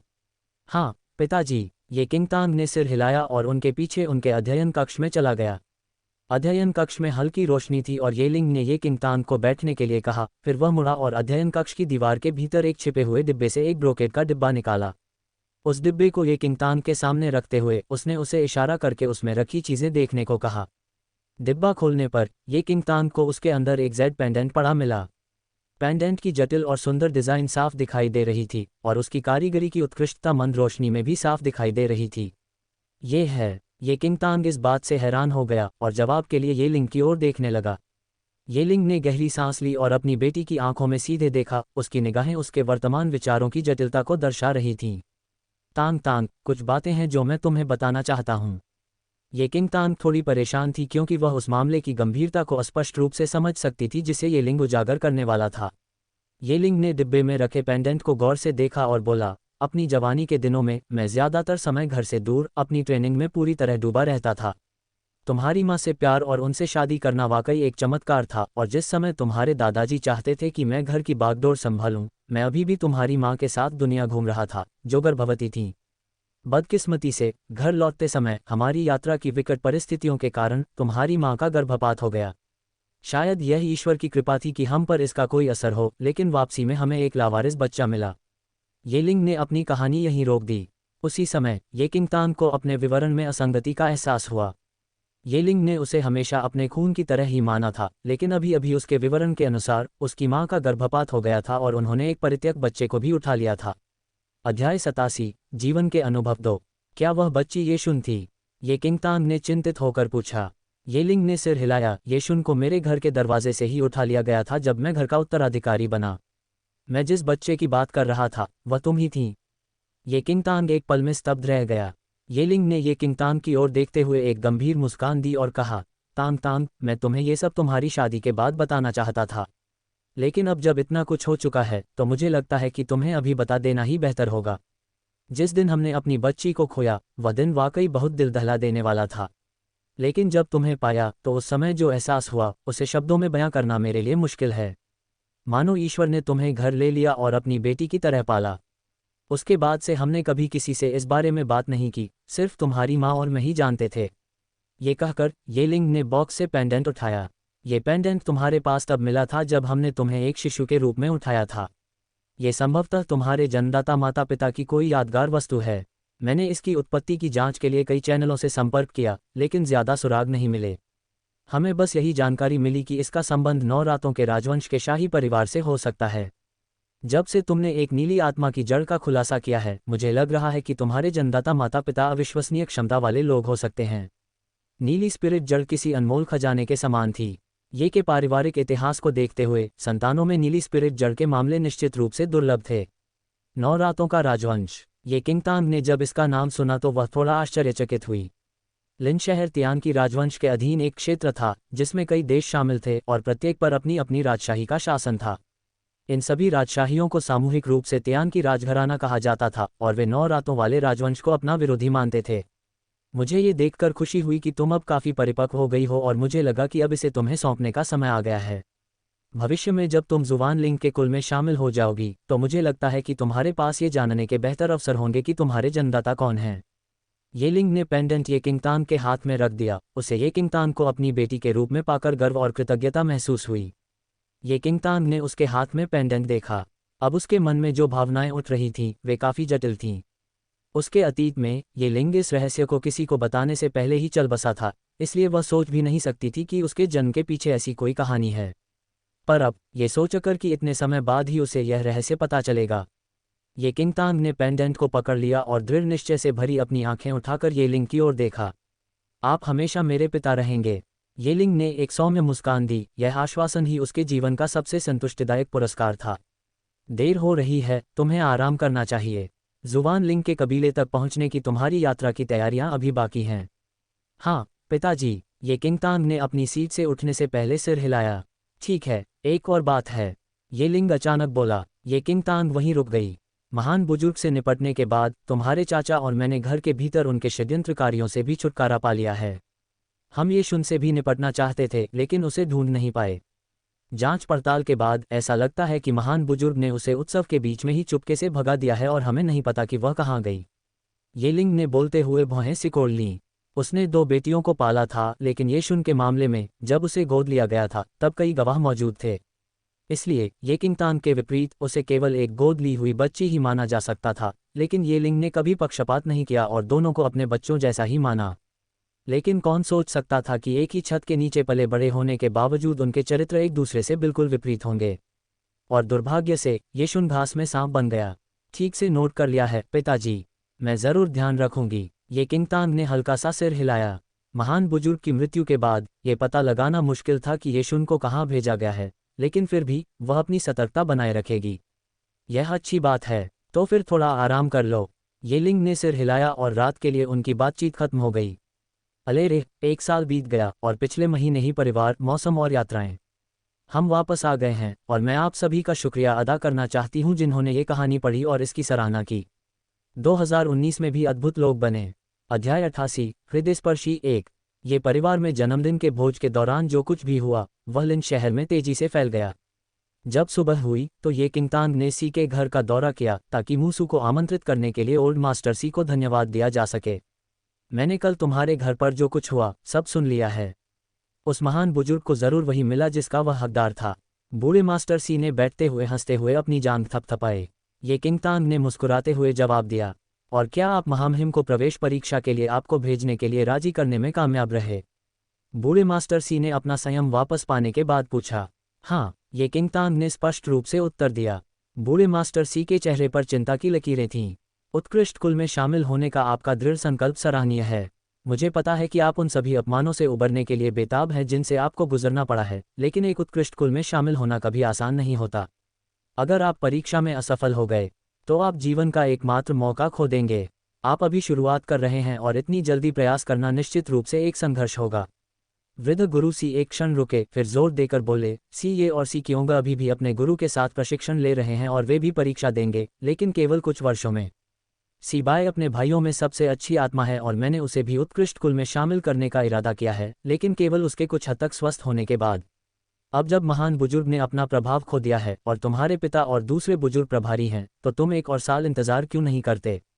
इस बीच तुम प्रशिक्षण के लिए सीबाई के साथ जुड़ सकते हो। मैं तुम्हारे पिता से इस बारे में बात करूंगा और हम तुम दोनों को प्रशिक्षित करने के लिए सर्वश्रेष्ठ गुरुओं को आमंत्रित करेंगे। एक बार जब तुम अच्छी तरह से तैयार हो जाओगी तो अगले साल परीक्षा पास करने की तुम्हारी संभावना बेहतर होगी। उनके शब्दों से पता चलता है कि ओल्ड मास्टर सी ने ये किंगतांग की भलाई के लिए कोई कसर नहीं छोड़ी थी। ये किंगतांग लगभग रो पड़ी, हालांकि अंत में उसने धीरे से अपना सिर हिलाया। मुझे माफ़ करना दादाजी सी, मैं इतना लंबा इंतज़ार नहीं कर सकता।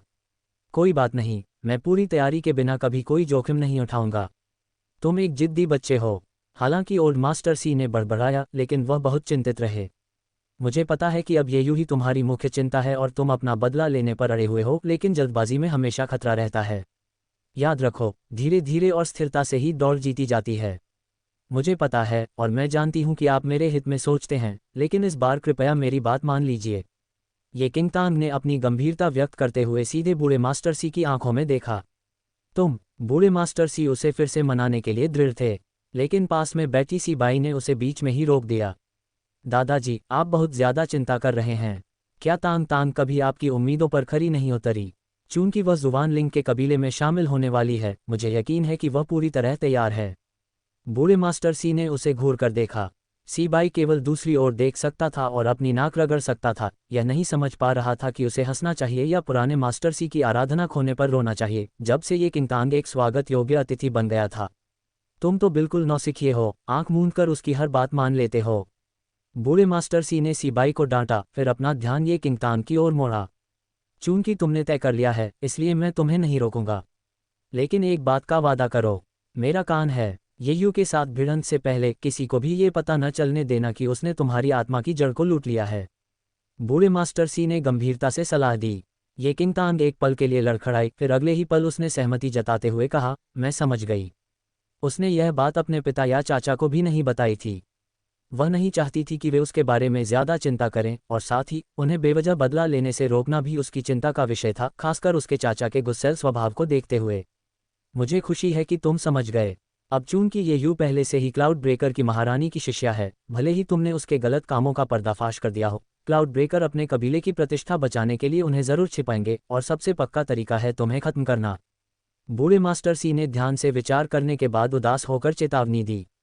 अध्याय 89, हृदयस्पर्शी 2। कहने का तात्पर्य यह है कि भले ही ये यूं ही दोषी हो, क्लाउड ब्रेकर के सम्राट अपनी प्रतिष्ठा की रक्षा के लिए कुछ भी करने से नहीं चूकेंगे, और इसके बावजूद ये किंगतांग को खत्म करने का विकल्प चुनेंगे। ठीक है दादाजी सी। ये किंगतांग सचमुच बूढ़े मास्टर सी के प्रति कृतज्ञ थी। उसके पिता और चाचा के अलावा शायद वही एकमात्र व्यक्ति थे जिन्होंने उसकी भलाई के बारे में इतना सोचा। सौभाग्य से आपके पास एक नई आत्मा की जड़ है। मैं इसके लिए आपके स्रोत की खोजबीन नहीं करूंगा, लेकिन इसकी कद्र जरूर करूंगा। ये स्वर्ग का तुम्हें एक और मौका देने का तरीका है, सुनिश्चित करें कि आप इसका पूरा उपयोग करें। ठीक है, और सौभाग्य से उन बेहद कठिन प्रवेश परीक्षाओं से पहले अभी भी कुछ समय बाकी है। आपको पूरी तरह तैयार रहना चाहिए। भगवान का शुक्र है कि अब आपके पिता प्रभारी हैं और आप अपने घर के संसाधनों का अच्छा उपयोग कर सकते हैं। बूढ़े मास्टर सी बड़बड़ाते रहे। फिर भी ये किंगतांग ने सिर हिलाकर सहमति दे दी, चुपचाप सुनते हुए और उनके शब्दों के पीछे छिपे हार्दिक भाव की सराहना करते हुए। बूढ़े गुरु सी ने ये किंगतांग को काफ़ी समय तक अपने पास रखा। जाने से पहले, हालांकि उन्हें पता था कि ये लिंग उसकी अच्छी तरह से देखभाल करेगा, फिर भी उन्होंने सी से उपहार के तौर पर कई टॉनिक तैयार करवाए ताकि ये किंगतांग को उसकी मूल आत्मा की जड़ छीने जाने से हुए नुकसान से उबरने में मदद मिल सके। ये किंगतांग केवल उपहारों को मुफ्त में स्वीकार कर सकती थी और सी परिवार को अपने दिल में संजो कर रख सकती थी। जब वह अंततः सी के निवास से बाहर निकली तो वह सीधे खजाने के मंडप में गई और उसके प्रबंधक से मिली। जब से उसने सीखा कि उसकी आत्मा की जड़ विकास के साथ रूपांतरित हो सकती है, तब से बोए का महत्व और अधिक महत्वपूर्ण हो गया। इससे पहले कि वह स्काईड्यू पर अपना हाथ रख पाती, ब्यूअस उसकी वर्तमान आत्मा की जड़ के लिए पोषण का सबसे अच्छा स्रोत होगा। स्वागत है मिस ये। जैसे ही मैनेजर ने ये किंगतांग को देखा, उसने खुले दिल से उसका स्वागत किया। बॉयज मामले में, जिसका मैंने पहले जिक्र किया था, क्या चल रहा है? ये किंगतांग ने मुस्कुराते हुए पूछा। मैनेजर के चेहरे पर तनाव के भाव थे। इससे पहले, ये किंगतांग ने पवेलियन ऑफ ट्रेजर के फ्लैगशिप के नीचे मौजूद सभी बुआओं पर एकाधिकार करने की एक अपमानजनक मांग रखी थी। इसने मैनेजर को जरूर चौकन्ना कर दिया होगा। अगर वे बुआएं सिर्फ सजावटी सामान होती और ये किंगतांग सचमुच पागल न होती, तो वह इतने सारे बुआ क्यों खरीदती? उसने अपने आदमियों से बॉय के संभावित आवेदन पर हर उपलब्ध चैनल की जांच करवा ली थी और इसलिए अब तक उसे जवाब नहीं दिया था, क्योंकि उसे डर था कि कहीं वह उसे नज़रअंदाज न कर दे और संभावित हत्या का मौका न गंवा दे। लेकिन कई दिन बीत गए और उनके सूचना संग्रह के हर कोने पर शोध करने और सभी शाखा प्रबंधकों के बीच हर विवरण साझा करने के बाद भी पहले से ही सार्वजनिक रूप से ज्ञात जानकारी के अलावा कोई अतिरिक्त जानकारी नहीं मिली। मिस ये, इस बारे में मैंने अन्य शाखा प्रबंधकों से बात की है और वे सर्वसम्मति से आपके प्रस्ताव पर सहमत हो गए हैं। चूंकि वे बॉयज़ के बारे में कोई नई जानकारी नहीं जुटा पाए थे और मालिक के साथ उनके मधुर संबंधों के कारण प्रबंधक के पास उनके अनुरोध को स्वीकार करने के अलावा कोई विकल्प नहीं था। वाह, ये किंगतांग ने संतुष्टि भरी मुस्कान दी। वह जानती थी कि मैनेजर ने बॉय के इस्तेमाल की पूरी जांच पड़ताल की होगी, लेकिन उसे पूरा भरोसा था कि इन कुछ सालों में इसका असली मकसद आसानी से पता नहीं चलेगा। ये किंगतांग ने अपनी आयाम अंगूठी से 20,000 स्वर्ण मुद्राएं निकाली और उन्हें प्रबंधक को सौंप दिया। समझौते के अनुसार, भविष्य में खजाने के मंडप द्वारा लाए गए सभी बुआ ये किंगतांग को बेचे जाएंगे और यह अग्रिम भुगतान तब तक काटा जाएगा जब तक कि वे समाप्त न हो जाएं। उसे तब अग्रिम भुगतान फिर से भरना होगा, लेकिन महान बुजुर्ग के पतन के बाद से उनके घर का वित्त एक बार फिर ये लिंग द्वारा प्रबंधित किया जाने लगा और उसके खर्च पर अब बहुत कम प्रतिबंध होंगे। मैनेजर ने भुगतान स्वीकार करते हुए खिलखिलाकर हंस दिया। बुआओं का मामला निपट जाने के बाद ये किंगतांग ने बुटीक से कुछ कम मात्रा में स्पिरिट स्टोन खरीदे और घर लौट आया। स्पिरिट स्टोन्स को लाइटनिंग ब्रेक के बच्चे को खिला दिया गया। बच्चा दिन रात सोया रहा और कुछ हद तक अपनी ताकत वापस पा सका। ड्रैगनकिन को कीमती स्पिरिट बीस्ट माना जाता था और स्पिरिट स्टोन उनके पोषण का सबसे अच्छा स्रोत माने जाते थे। इसलिए खरीदे गए स्पिरिट स्टोन का वह ढेर उस बच्चे का पसंदीदा नाश्ता बन गया। अध्याय 90, शक्तिशाली बनने का मार्ग 1। अनुवादक एटलस स्टूडियोज, संपादक एटलस स्टूडियोज। ये किंगतांग ने छोटे बिजली के ड्रैगन को देखा, जिसने आत्मा पत्थरों का एक थैला निगल लिया था, एक उदास अभिव्यक्ति के साथ। यह अज्ञात था कि पिछले जन्म में ड्रैगन को पालने वाले उस शक्तिशाली व्यक्ति ने अपने ड्रैगन को इतना चमकदार और चिकना बनाने के लिए कौन सी विधि अपनाई थी। ये ज्ञात होना चाहिए कि स्पिरिट स्टोन बहुत महंगे थे और टुकड़ों में बेचे जाते थे। छोटे बिजली वाले ड्रैगन की बस भूख ही उसे तब तक खाने के लिए पर्याप्त थी जब तक कि कोई दिवालिया न हो जाए। यह अभी भी एक बच्चा था जो अभी अभी अपने खोल से बाहर आया था। अगर ये थोड़ा और बड़ा होता तो ये परिवार का पूरा भंडार इसे खिलाने के लिए पर्याप्त नहीं होता। ये किंगतांग की तो बात ही छोड़िए। ये किंगतांग को अचानक महसूस हुआ कि उसे भविष्य में पैसा कमाने का कोई तरीका ढूंढना होगा, अन्यथा वह इतिहास में पहली व्यक्ति होगी जिसे अजगर ने भूखा मार डाला। दिन बीतते गए। ये किंगतांग को म्यूसू का सिफारिश पत्र मिला और वह सिर्फ इसी पत्र के जरिए प्रवेश परीक्षा में भाग लेने के लिए जुवानलिंग संप्रदाय जा सकी। जुवानलिंग संप्रदाय लिन टाउन से काफ़ी दूर था। ये किंगतांग यात्रा पर निकलने के लिए पहले से ही तैयार थी। जिस दिन ये किंगतांग सड़क पर उतरी, दूसरे बुजुर्ग और ये लिंग ने सुबह से ही ये किंगतांग के लिए कई तैयारियां की थीं और उसे विदा किया था। यहाँ तक किसी परिवार ने भी सीये और सीबाई दोनों को वहाँ भेजा। अंकल ये, सीये और सीबाई ने अभिवादन किया। ये किंगतांग ने मुस्कुराते हुए सिर हिलाया। जब से ये किंगतांग किसी परिवार से दोस्ती हुई है, ये और सी के बीच रिश्ते भी लगातार बेहतर होते गए हैं और वे आम दिनों की तुलना में ज़्यादा घुलने मिलने लगे हैं। तुरंत वे दोनों ये किंगतांग की ओर चल पड़े। दादाजी ने मुझे ये चीज़ें तुम्हें देने के लिए कहा था। उन्होंने कहा कि तुम बहुत जिद्दी हो और इसलिए वे तुम्हें विदा नहीं करना चाहते क्योंकि वे नाराज हैं। सी बाई ने हंसते हुए कहा, जब उसके बगल में खड़े नौकरों ने मास्टर सी द्वारा तैयार की गई चीज़ें गाड़ी पर रख दीं। कृपया मेरी ओर से दादा सी से माफ़ी मांग लीजिए। मुझे पता है कि उन्होंने मेरे भले की ही कामना की थी। ये king Thang Hansa. C by ने हंसते हुए धीरे से कहा, दादाजी ने भले ही ऐसा कहा हो, लेकिन असल में वे व्यक्तिगत रूप से नहीं आए क्योंकि उन्हें बिछड़ने के दुख का डर था। बोलते हुए उन्होंने संकेत के तौर पर ये किंग तांग को आंख भी मारी। ये किंग तांग अपनी हंसी रोक नहीं सकी। जब मैं वापस आऊंगा तो दादासी को व्यक्तिगत रूप से धन्यवाद दूंगा। जुवानलिंग संप्रदाय की यात्रा अभी बहुत दूर है। दादाजी को डर है कि यात्रा सुरक्षित नहीं है, इसलिए सीबाई ने अपने बगल में खड़े सीये को आगे धकेलकर ये किंग तांग के सामने खड़ा कर दिया। सीये ने ये किंग तांग को थोड़ा अजीब तरीके से देखा। इसी तरह ये किंग तांग के चेहरे पर भी उलझन थी। मेरा सबसे बड़ा भाई बहुत कुशल है और दादाजी ने उसे तुम्हारा कोचमैन बनाया था। सीबाई हंसा। इस बिंदु पर ये किंग तांग वास्तव में नहीं जानता था कि हंसना है या रोना है। प्रतिष्ठित युवा मास्टर सी वास्तव में उसके लिए एक कोचमैन के रूप में काम कर रहे थे। उसका दर्जा कितना ऊंचा था, यहाँ तक कि ये लिंग और दूसरे बुजुर्ग भी मास्टर सी की कार्रवाई से आश्चर्यचकित थे। ऐसा तो नहीं हो सकता कि उसे तान तान पसंद आ गई हो और वह उसे मीठी मीठी बातें करके अपनी पोती बनाने के लिए तैयार हो गया हो, है न? मुझे लगता है इसकी कोई ज़रूरत नहीं है। बड़े भाई सी के पास भी कुछ काम होंगे। मैं खुद ही काम चला लूंगी, ये किंग तांग ने विनम्रता से मना कर दिया। वह जानती थी कि मास्टर सी ने यह व्यवस्था खास तौर पर इसलिए की थी क्योंकि उन्हें पता नहीं था कि बड़े बुजुर्ग की मृत्यु हो चुकी है और शायद उन्हें डर था कि बड़े बुजुर्ग ने किसी को वहां की यात्रा के दौरान उस पर चुपके से हमला करने के लिए तैयार कर लिया है। अब और औपचारिकता मत करो। दादाजी ने कहा था कि अगर बड़े भाई तुम्हें सुरक्षित रूप से जुवानलिंग संप्रदाय में नहीं भेजेंगे तो वे सी निवास में लौटने का सपना देख सकते हैं, सी बाई ने खुशी से कहा। उसका शरीर कमज़ोर था और ऊबड़ खाबड़ सफ़र को झेलने में असमर्थ था, इसलिए लोगों को लाने जैसा काम स्वाभाविक रूप से सीए पर ही आ गया। ये किंग तांग ने असहाय भाव से सीए को देखा, जिसके चेहरे पर अजीब सा भाव था। मैं रिश्तेदार नहीं हूँ, चूंकि दादाजी का आदेश है तो मान जाओ और उनका मन शांत कर दो। ये किंग तांग ने दादासी की सुरक्षा को कई बार अस्वीकार कर दिया और अगर उसने इस बार फिर से इसे अस्वीकार कर दिया, सीए को लगा कि उसके दादा बस फट सकते हैं। ये देखकर ये किंग तांग के पास अस्वीकार करने का कोई रास्ता नहीं था और वह केवल जवाब दे सकी, मुझे तब बड़े भाई सी को परेशान करना होगा। सीए ने थोड़ा सिर हिलाया। ये लिंग ने मूल रूप से अपने गुर्गे के माध्यम से ये किंग तांग को जुवानलिंग संप्रदाय में भेजने की व्यवस्था की थी, लेकिन मास्टर सी की हट के कारण वह केवल सीए को यात्रा करने के लिए परेशान कर सका। ये लिंग और ये किंग तांग ने कुछ देर के लिए अलविदा कहा और जब उसने देखा कि समय हो गया है तो उसने बिना कुछ कहे ये किंग तांग को यात्रा पर जाने दिया। ये किंग तांग गाड़ी पर चढ़ गया और सीए वास्तव में कोचवान की जगह पर बैठ गया और गाड़ी के बाहर से ये किंग तांग को शहर से बाहर ले गया।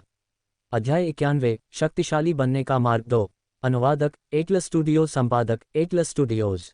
यूनक्सियाओ संप्रदाय के अंदर एक दुबली पतली और खूबसूरत लड़की सफ़ेद कपड़े पहने एक कमरे में खड़ी थी। उसके आकर्षक रूप ने कई लोगों को मंत्रमुग्ध कर दिया। येशुन उस लड़की के पास खड़ी थी और यद्यपि येशुन के नैन नक्श सुंदर थे, फिर भी सफ़ेद वस्त्र वाली लड़की की तुलना में वे फीके लग रहे थे। ये किंग तांग द्वारा उसे ये निवास से बाहर निकाल दिए जाने के बाद महान बुजुर्ग ने उसे यूनक्सियाओ संप्रदाय में भेज दिया और वह आज ही वहां पहुंचा था। ये किंग तांग में सचमुच अभी भी कोई आत्मा है। सफ़ेद कपड़े पहने लड़की ने धीरे धीरे पत्र पढ़ा। उसकी सुंदर भौहें थोड़ी सिकुड़ी हुई थीं और उसकी आंखें चमक रही थीं, मानो वह कुछ नाराज हो। ये किंग तांग ने बिना आंख मिलाए नीचे देखा। बहन यू, ये किंग तांग में अभी भी एक आत्मा की जड़ है और इस बार उसे मूसू की मदद मिली है। मुझे डर है कि वह जुवानलिंग संप्रदाय के प्रवेश मूल्यांकन में भाग ले सकती है। दादाजी ने मुझे आपको ये बताने के लिए यहाँ भेजा है। वह संप्रदाय के मामलों में हस्तक्षेप नहीं कर सकते और आपको ये किंग तांग को उसकी मनचाही चीज़ें न मिलने देने का कोई उपाय सोचना होगा। सफ़ेद वस्त्र पहने वह लड़की जो येशुन के सामने खड़ी थी, वह कोई और नहीं बल्कि ये यू थी जिसने ये किंग तांग की आत्मा की जड़ चुराई थी। वह शुरू में महान बुजुर्ग की पोती थी, लेकिन अब वह यूनक्सियाओ संप्रदाय के संप्रदाय गुरु की शिष्या थीं और एक अतुलनीय प्रतिष्ठित पद पर थीं। तुम्हें यकीन है कि उसके पास केवल लाल स्पिरिट की जड़ है? येयू ने अपनी आंखें थोड़ी ऊपर उठाते हुए पूछा। हाँ। येयू ने कुछ भी कहने की जल्दी नहीं की और केवल अपनी झुर्रीदार आस्तीन को सीधा करने के लिए अपना हाथ उठाया। लाल रंग की रूह की जड़ सबसे निम्न श्रेणी की होती है। मुझे नहीं लगता कि किसी भी संप्रदाय में ऐसा कोई शिष्य होगा जिसकी रूह की जड़ इतनी निम्न श्रेणी की हो। येशुन थोड़ा कांप उठा। बहन यू, हालांकि ऐसा है, ये किंग तांग इस समय अजीब तरह से व्यवहार कर रहा है। अगर कोई अप्रत्याशित घटना घटती है तो कृपया अभी और तैयारी कर लें। येयू बिना किसी भावना के हंस पड़ी। शुवानलिंग संप्रदाय में मेरा एक परिचित है और मैं उसे सूचित कर दूंगी। अगर ये किंगतान का भाग्य शुवानलिंग संप्रदाय में प्रवेश नहीं है तो रहने दो, लेकिन अगर वह प्रवेश कर भी गई तो वह बाहर भी नहीं जा पाएगी। जब उसने अपनी बात पूरी की तो उसकी कोमल आंखों में अचानक एक कातिल सा भाव उभर आया। ये शुन बहुत सतर्क थी और एक तरफ चुपचाप खड़ी रही। ये यू एक बेहद खूबसूरत चेहरे के साथ पैदा हुई थी और उसका स्वभाव भी बहुत अच्छा था। हालांकि कोई यह नहीं देख सकता था कि उस खूबसूरत त्वचा के नीचे उस महान बुजुर्ग जैसा ही क्रूर हृदय छिपा था।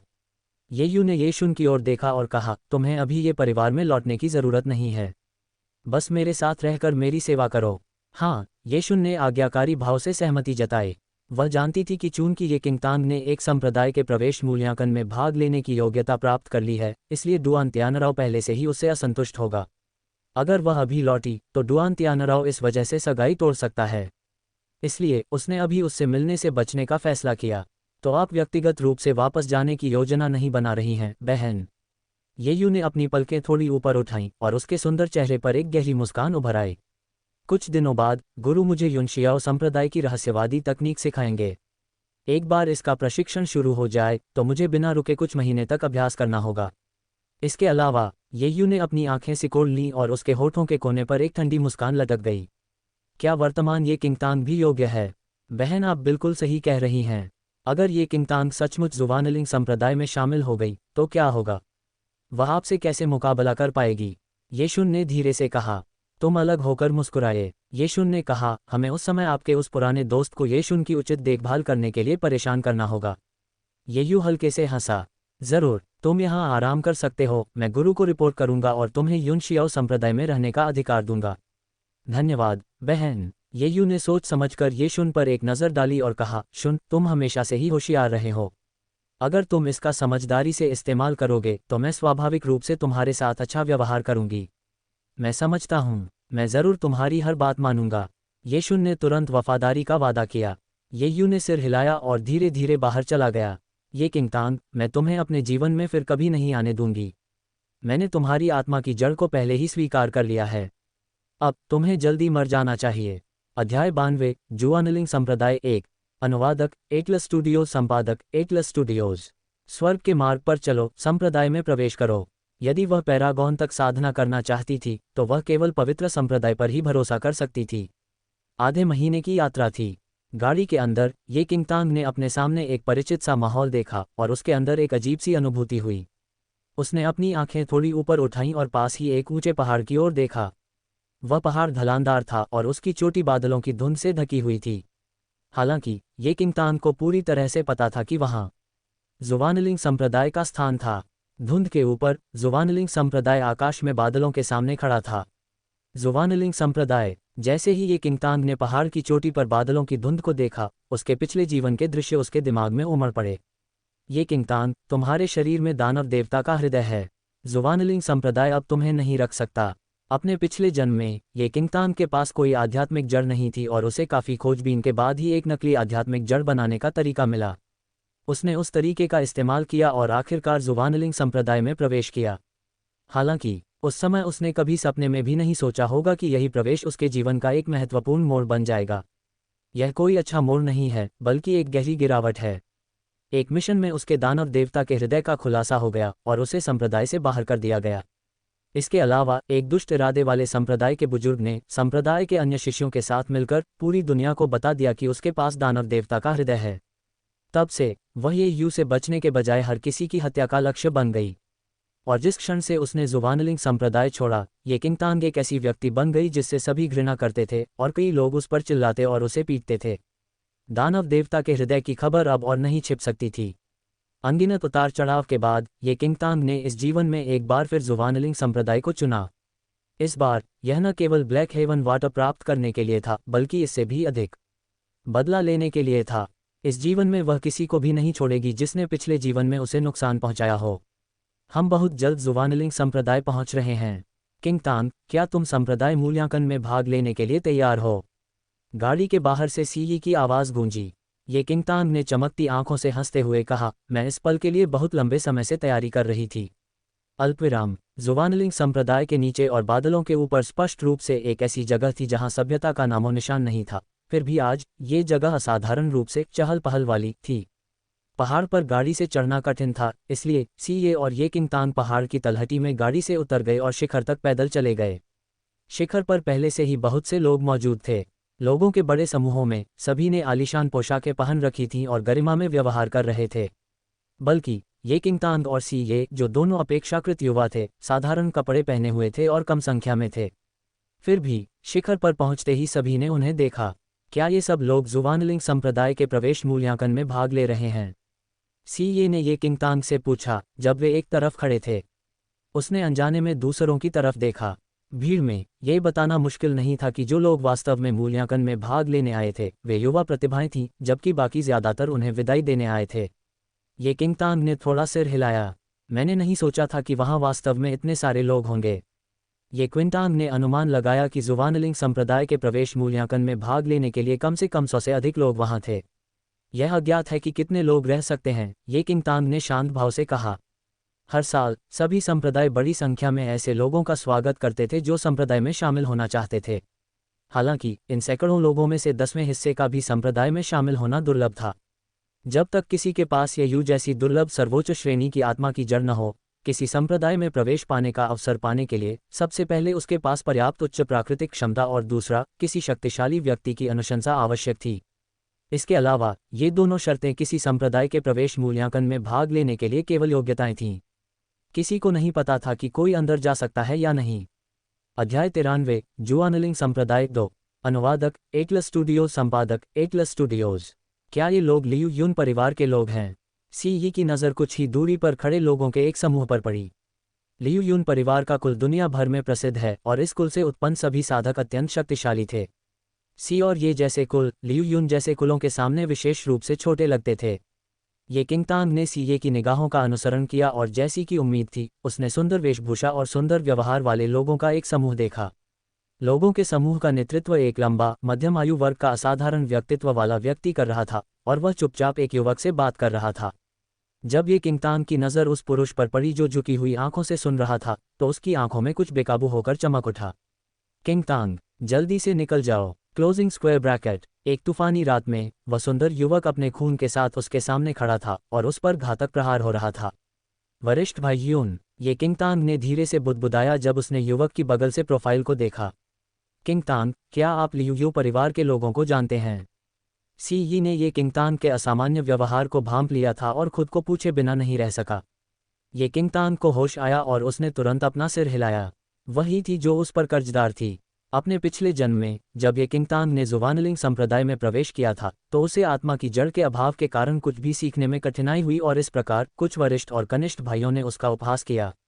इससे भी बढ़कर उसे पारिवारिक कुल की पृष्ठभूमि न होने के कारण तंग किया गया। जुवानलिंग संप्रदाय में एकमात्र व्यक्ति जिसने उसके साथ अच्छा व्यवहार किया वह वरिष्ठ भाई युनशु थे। लेकिन अंततः युनशु उसके लिए मर गया, लेकिन उसके पास उससे बदला लेने की क्षमता भी नहीं थी। उसके पिछले जीवन की एकमात्र गर्माहट उस तूफानी रात में बुरी तरह से छिन गई। सीए ने इस बारे में ज़्यादा नहीं सोचा और भीड़ को देखकर थोड़ा चौंक गया। वह हमेशा से जानता था कि किसी संप्रदाय में प्रवेश पाना कठिन है, लेकिन उसने कभी यह नहीं सोचा था कि इसके बावजूद लियू यून परिवार के कुल के अलावा यहाँ दुर्जय स्वर्गीय राजघराने भी मौजूद हैं। प्रवेश परीक्षा में भाग लेने वाले प्रत्येक उम्मीदवार की पृष्ठभूमि असाधारण थी, इसलिए किसी भी चुने गए व्यक्ति की पृष्ठभूमि गौरवशाली होती और केवल ऐसे सामाजिक स्तर वाले लोग ही किसी शक्तिशाली व्यक्ति को अपनी सिफारिश के लिए आकर्षित कर सकते हैं। बड़े भाई सी, मूल्यांकन में अभी कुछ समय बाकी है। तुम्हें मेरे साथ आने की ज़रूरत नहीं है। पहले वापस चलो, ये किंगतांग ने मुस्कुराते हुए कहा। सी ये पहले तो ये किंगतांग के साथ रुकना चाहता था, लेकिन फिर सोचा कि अगर ये किंगतांग नाकाम रही तो उसे उसका सामना करने में शर्मिंदगी उठानी पड़ सकती है। इसलिए उसने कुछ आदेश दिए और बिना कुछ कहे पहाड़ से नीचे उतर गया और पहाड़ के नीचे गाड़ी में कुछ देर और इंतजार करने का फैसला किया। सीए के चले जाने के बाद ये किंगतांग अकेली शिखर पर खड़ी रही। उसकी छोटी कदकाठी और आकर्षक रूप रंग ने सबका ध्यान अपनी ओर खींचा। हालांकि उन्हें जो प्रतिक्रियाएं मिली वे आश्चर्य की कम और उपहास की अधिक थीं। वह लड़की कौन है? वह संप्रदाय मूल्यांकन में भी भाग लेने के लिए यहाँ नहीं आ सकती। ऐसा नहीं लगता। आज संप्रदाय मूल्यांकन के लिए आए सभी उम्मीदवारों के साथ उनके परिवार के कई लोग थे और एक प्रभावशाली व्यक्ति भी था जिसने उनकी सिफारिश की थी। अभी अभी मैंने देखा कि उस लड़की के पास सिर्फ एक युवक था और वह जा चुका था। ऐसा नहीं लगता कि वे मूल्यांकन के लिए यहाँ आए हैं। शायद वह दुनिया देखने आए हैं। आखिरकार स्वर्ग के इस रास्ते पर आम लोग तो चल ही नहीं सकते। आज जो लोग आए थे उनकी अपेक्षाएं बहुत अधिक थीं और वे देख सकते थे कि ये किंगतान का अकेलापन इस व्यस्त और समृद्ध युग में अनुपयुक्त था। ये किंगतान उन चर्चाओं से बिल्कुल भी परेशान नहीं थी और बादलों से घिरे क्षितिज को देखते हुए शांति से खड़ी रही। पिछले जन्म में वह स्वर्ग के मार्ग, संप्रदाय की ओर जाने वाला मार्ग के इसी तरह अपने आप खुलने की प्रतीक्षा कर रही थी। उपहास और रुखापन, वह पिछले जन्म में इनसे बहुत पहले ही गुजर चुकी थी। इस जन्म में भी ये उसे कैसे परेशान कर सकते थे। अध्याय 94, जुआनलिंग संप्रदाय 3। अनुवादक एटलस स्टूडियो, संपादक एटलस स्टूडियोज। कोई भी किसी संप्रदाय में प्रवेश नहीं कर सकता। एक ठंडी और घमंडी आवाज अचानक ये किंगतान के कानों में पड़ी। ये किंगतान ने आवाज की दिशा की ओर एक नज़र डाली, लेकिन इसके तुरंत बाद उसकी आंखों में गर्माहट गायब हो गई और उसके होठों के कोनों में खिंचाव आ गया।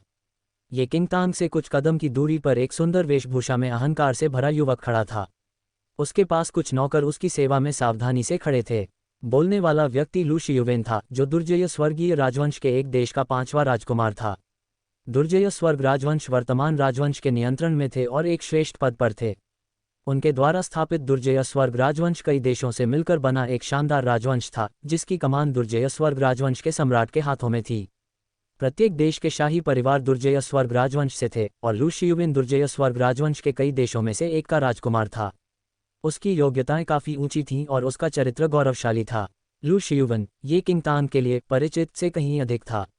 अपने पिछले जन्म में जब ये किंगतान ने संप्रदाय में प्रवेश किया था, तब उसका कोई आध्यात्मिक मूल नहीं था और उसकी साधना धीमी थी। तब लू शियुवेन शिष्यों के बीच काफी लोकप्रिय थी। ये किंगतान को उसके द्वारा काफी परेशान किया जाता था और उसे ऐसे काम भी करने पड़ते थे जो केवल एक सहायक ही कर सकता था।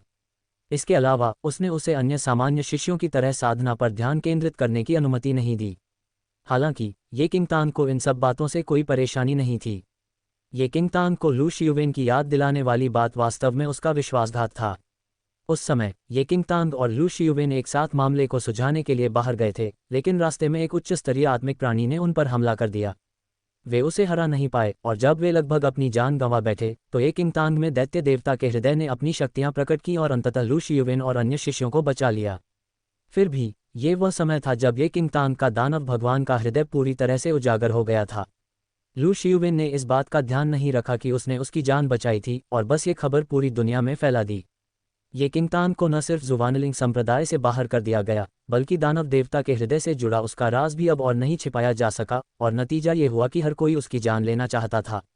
ये कहना तुम्हारे हाथ में नहीं है कि कौन अंदर आ सकता है और कौन नहीं, ये किंगतान ने लू शियुवेन के अच्छे दिखने वाले चेहरे की ओर देखते हुए ठंडे स्वर में कहा।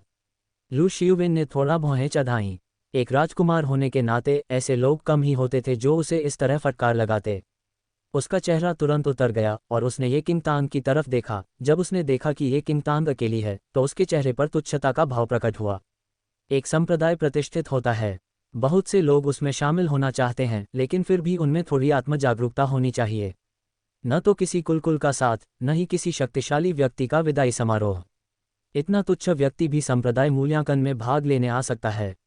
लू शियुवेन के पास बैठे नौकरों ने स्पष्ट रूप से लू शियुवेन की बात दोहराए और लगातार उसके शब्दों का पालन किया।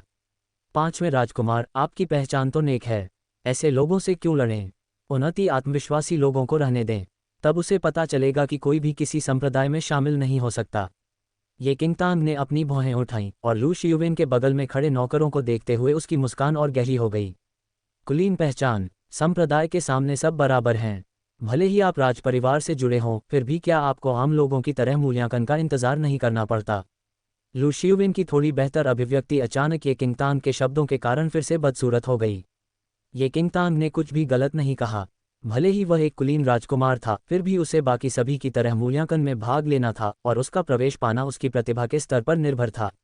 नौकरों की पहले की तारीफों ने लू शियुवेन को थोड़ा शर्मिंदा कर दिया। ये किंगतान और लू शियुवेन के बीच बहस ने बहुत ध्यान आकर्षित किया। सभी ने एक एक करके देखा और उन्हें ये जानकर आश्चर्य हुआ कि वह युवा लड़की, जो अकेली थी, वास्तव में दुर्जय स्वर्ग राजघरानों के 5वें राजकुमार के साथ संघर्ष में पड़ गई थी। अध्याय 95, स्वर्ग का मार्ग 1। अनुवादक एटलस स्टूडियो, संपादक एटलस स्टूडियोज। युनशु, जो अपने परिवार के लोगों के साथ बातें कर रहा था, भी पलटा। जब युनशु ने लू शियुवेन और उसके लोगों के सामने अकेली खड़ी शांत और मनमोहक लड़की को देखा तो उसकी आंखों में जिज्ञासा भर आई। वह महिला जवान और उतावली है, हो सकता है कि वह हार जाए। लियू यून परिवार के किसी सदस्य ने ये दृश्य देखकर आह भरी। क्यों? युन शू ने पूछा। आज यहाँ मौजूद सभी लोगों में से कौन संप्रदाय में प्रवेश कर पाएगा, यह अभी भी अज्ञात है। अगर वह युवती प्रवेश कर जाती है तो भी कोई बात नहीं, क्योंकि दुर्जय स्वर्ग के राजा संप्रदाय के अनुयायियों के साथ कुछ भी करने की हिम्मत नहीं करेंगे। हालांकि अगर वह मूल्यांकन में पास नहीं होती और किसी प्रतिष्ठित कुल से नहीं है, तो वह राजपरिवार से कैसे लड़ पाएगी? उस व्यक्ति ने आगे कहा। दुर्जय स्वर्ग के राजा उदार लोग नहीं हैं। 5वें राजकुमार लू शियुवेन ने अभी जो कहा वह केवल दूसरों को डराने के लिए था, क्योंकि उसकी एक शक्तिशाली पहचान है। लियू यून परिवार के लोग शाही परिवार के अहंकार को नापसंद करते थे। युन शू ने थोड़ा सा भौहें चढ़ाईं। दूसरी ओर लू शियुवेन का चेहरा काला पड़ गया और ये किंगतान को देखते ही उसके होठों पर एक ठंडी व्यंग्यात्मक मुस्कान उभर आई। मैं आपको कैसे पुकारूं? ऐसा कहने के साथ ही हर दर्शक जानता था कि लू शियुवेन ये किंगतान का नाम रिकॉर्ड करने जा रहा था। ये किंगतांग ने बिना सोचे समझे लू शियुवेन की ओर देखा और कहा, लिनटाउन, ये किंगतांग।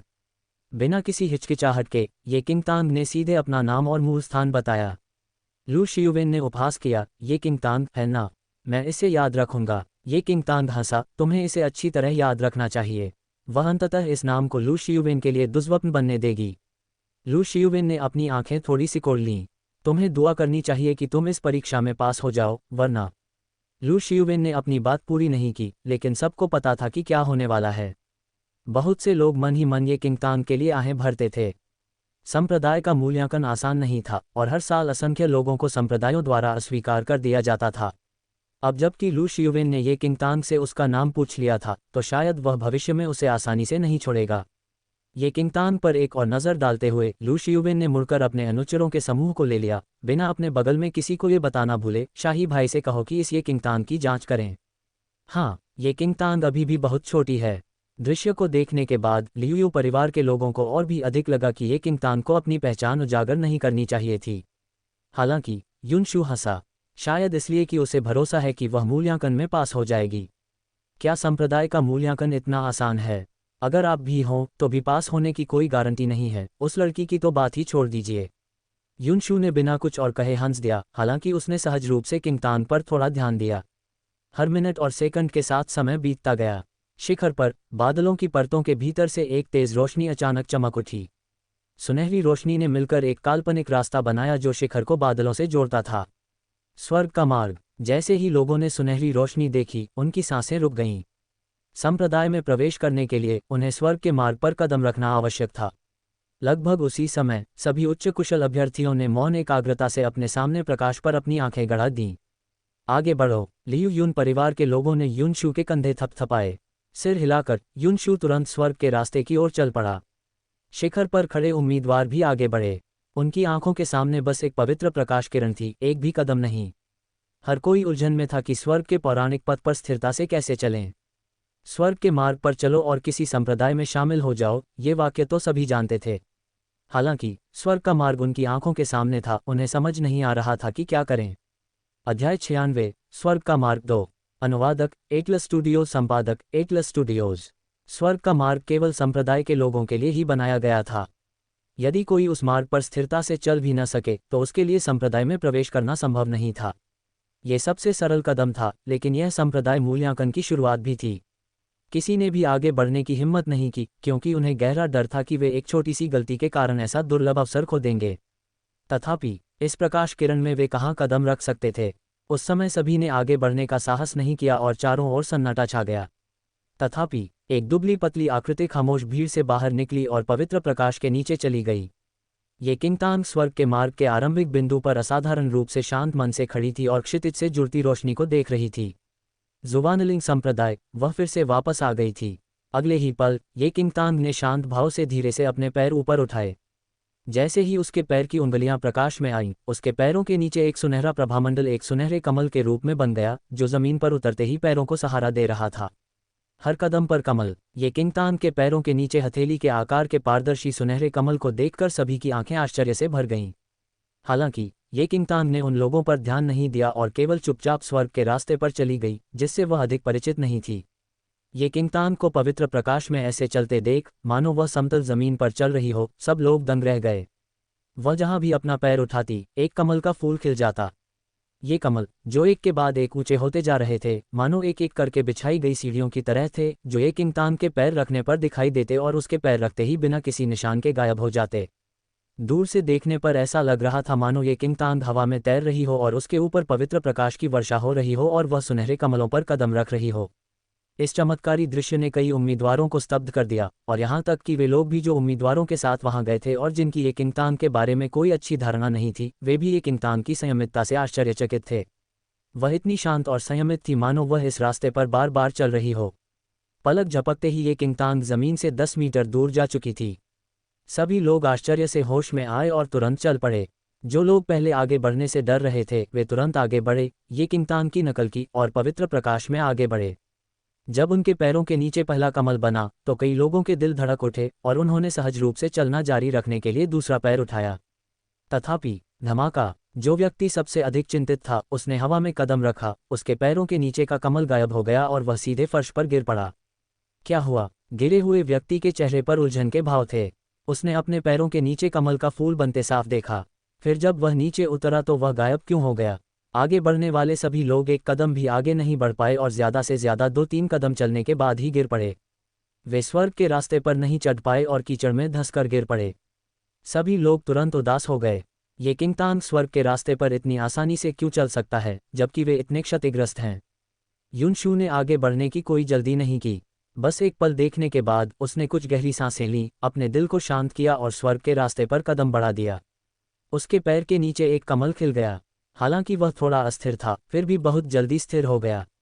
युनशू अंततः स्वर्ग के मार्ग पर चलने वाला दूसरा व्यक्ति बन गया। हालांकि उसकी गति ये किंगतांग से बहुत धीमी थी। वह हर कदम बेहद सावधानी से उठाता था। लू शियुवेन का चेहरा बदसूरत हो गया। उसने पहले भी स्वर्ग के रास्ते पर कदम रखने की कोशिश की थी और लगभग गिर ही गया था। उसकी आंखों में असंतोष झलक रहा था जब उसने देखा कि ये किंगतांग पहले ही बादलों की धुंध में जा चुकी थी। अध्याय 97, स्वर्ग का मार्ग 3। अनुवादक एटलस स्टूडियो, संपादक एटलस स्टूडियोज। युवा मास्टर युन, कोई स्वर्ग के मार्ग पर कैसे चल सकता है? लू शियुवेन ने गहरी सांस ली और अचानक युनशू से पूछा। उसके लिए ये किंगतांग से पूछना बिल्कुल असंभव था। युनशू ने हल्की सी मुस्कान बिखेरी और दयालुता से मुड़कर जवाब दिया, शांत जल जैसा हृदय जिसमें शांति और धैर्य हो। युनशू के शब्दों ने लू शियुवेन को आश्चर्यचकित कर दिया। शांति और धैर्य, शांत जल जैसा हृदय। लू शियुवेन ने स्वर्ग के मार्ग पर एक बार फिर नजर डाली और थोड़ा समायोजन करने के बाद उस पर कदम रखा। इस बार उन्होंने अपने हृदय की सारी बेचैनी दबा दी और उनके पैरों के नीचे का कमल कभी गायब नहीं हुआ। शांत मन से लू शियुवेन ने तुरंत पीछा किया। हालांकि ये किंगतांग की गति बाकियों से तेज थी, फिर भी उसने लू शियुवेन और युनशू के बीच की बातचीत पहले ही सुन ली थी। वह थोड़ी देर रुकी और लू शियुवेन की ओर देखा, जो युनशू के निर्देशों के अनुसार स्वर्ग के रास्ते पर पहले से ही चल रहा था, और उसके होठों पर एक हल्की सी मुस्कान आ गई। वरिष्ठ भाई युन अभी भी अपने पिछले जीवन की तरह दयालु थे। स्वर्ग का मार्ग संप्रदाय के मूल्यांकन का पहला खंड था, और केवल शांत हृदय वाले लोग ही बादलों पर हर कदम पर कमल की तरह खिल सकते थे। कोई भी विचलित व्यक्ति निश्चित रूप से गिर जाएगा। इसके अलावा स्वर्ग का मार्ग बहुत लंबा था और अगर बीच में थोड़ा भी संदेह हुआ तो भी कोई गिर सकता था। पिछले वर्षों में स्वर्ग के मार्ग पर चलते समय कई लोग बहुत ऊंचाई से गिरकर मर गए। ये किंगतांग जानती थी कि युनशू के चरित्र से वह रास्ते के पीछे का राज जरूर भांप लेगी। बल्कि लू शियुवेन को तो सौदा मिल ही गया था, उसे लू शियुवेन को कुछ और बार गिरने देने में कोई आपत्ति नहीं थी। थोड़ी देर रुकने के बाद ये किंगतांग आगे बढ़ने लगा। युनशू के निर्देशों के साथ कई लोगों ने अपनी मानसिकता में बदलाव लाना शुरू कर दिया और स्वर्ग के मार्ग पर चलने वालों की संख्या धीरे धीरे बढ़ती गई। फिर भी कुछ अति चिंतित लोग भी थे जो किसी भी तरह उस पर कदम नहीं रख पा रहे थे। यह एक आकलन था। बेकार लोगों को अलग कर दिया गया और केवल वे ही बचे जो आगे बढ़ने के योग्य थे। भले ही आप किसी प्रतिष्ठित परिवार से आते हों, लेकिन संप्रदायों के सामने ये केवल एक क्षणिक बादल था। अभ्यर्थी पहले से ही स्वर्ग के मार्ग पर थे और अभ्यर्थियों के साथ आए अधिकांश लोग जानते थे कि जो लोग इस मार्ग पर कदम नहीं रख पा रहे थे, वे या तो मानसिक रूप से बहुत कमजोर थे या फिर अपना रास्ता बनाने का प्रयास कर रहे थे। स्वर्ग का मार्ग केवल योग्य उम्मीदवारों के लिए ही खुला था। प्रत्येक उम्मीदवार के पास उस शक्तिशाली व्यक्ति का कोई पत्र या सहायक वस्तु जैसी कोई वस्तु होती थी जिसने उसकी सिफारिश की थी। ये वस्तुएं उस शक्तिशाली व्यक्ति के आभामंडल से युक्त होती थीं, और केवल उस आभामंडल की उपस्थिति से ही कोई व्यक्ति स्वर्ग के मार्ग पर कदम रखने के योग्य होता था। अन्यथा चाहे वे कितनी भी बुरी तरह गिरें, फिर भी वे प्रवेश नहीं कर पाएंगे। मैंने गलत निर्णय लिया था, लियू यून परिवार के किसी सदस्य ने स्वर्ग के मार्ग पर लोगों की बढ़ती संख्या को देखते हुए अचानक बुदबुदाया। मैंने सोचा भी नहीं था कि ये किंगतांग स्वर्ग के मार्ग पर चलने वाली पहली व्यक्ति बनने के लिए पर्याप्त सक्षम होगी। युनशु को भी उससे लाभ हुआ। मैंने लिनटाउन के ये परिवार के बारे में कभी नहीं सुना। अगर उसकी आत्मा की जड़ ठीक रही तो शायद वह कुछ बन पाएगी, एक तेज नज़र वाले व्यक्ति ने ये किंगतांग की विशिष्टता देखकर कहा। स्वर्ग का मार्ग उसके लिए बहुत आसान था और ये दूसरों के लिए अप्रत्याशित था।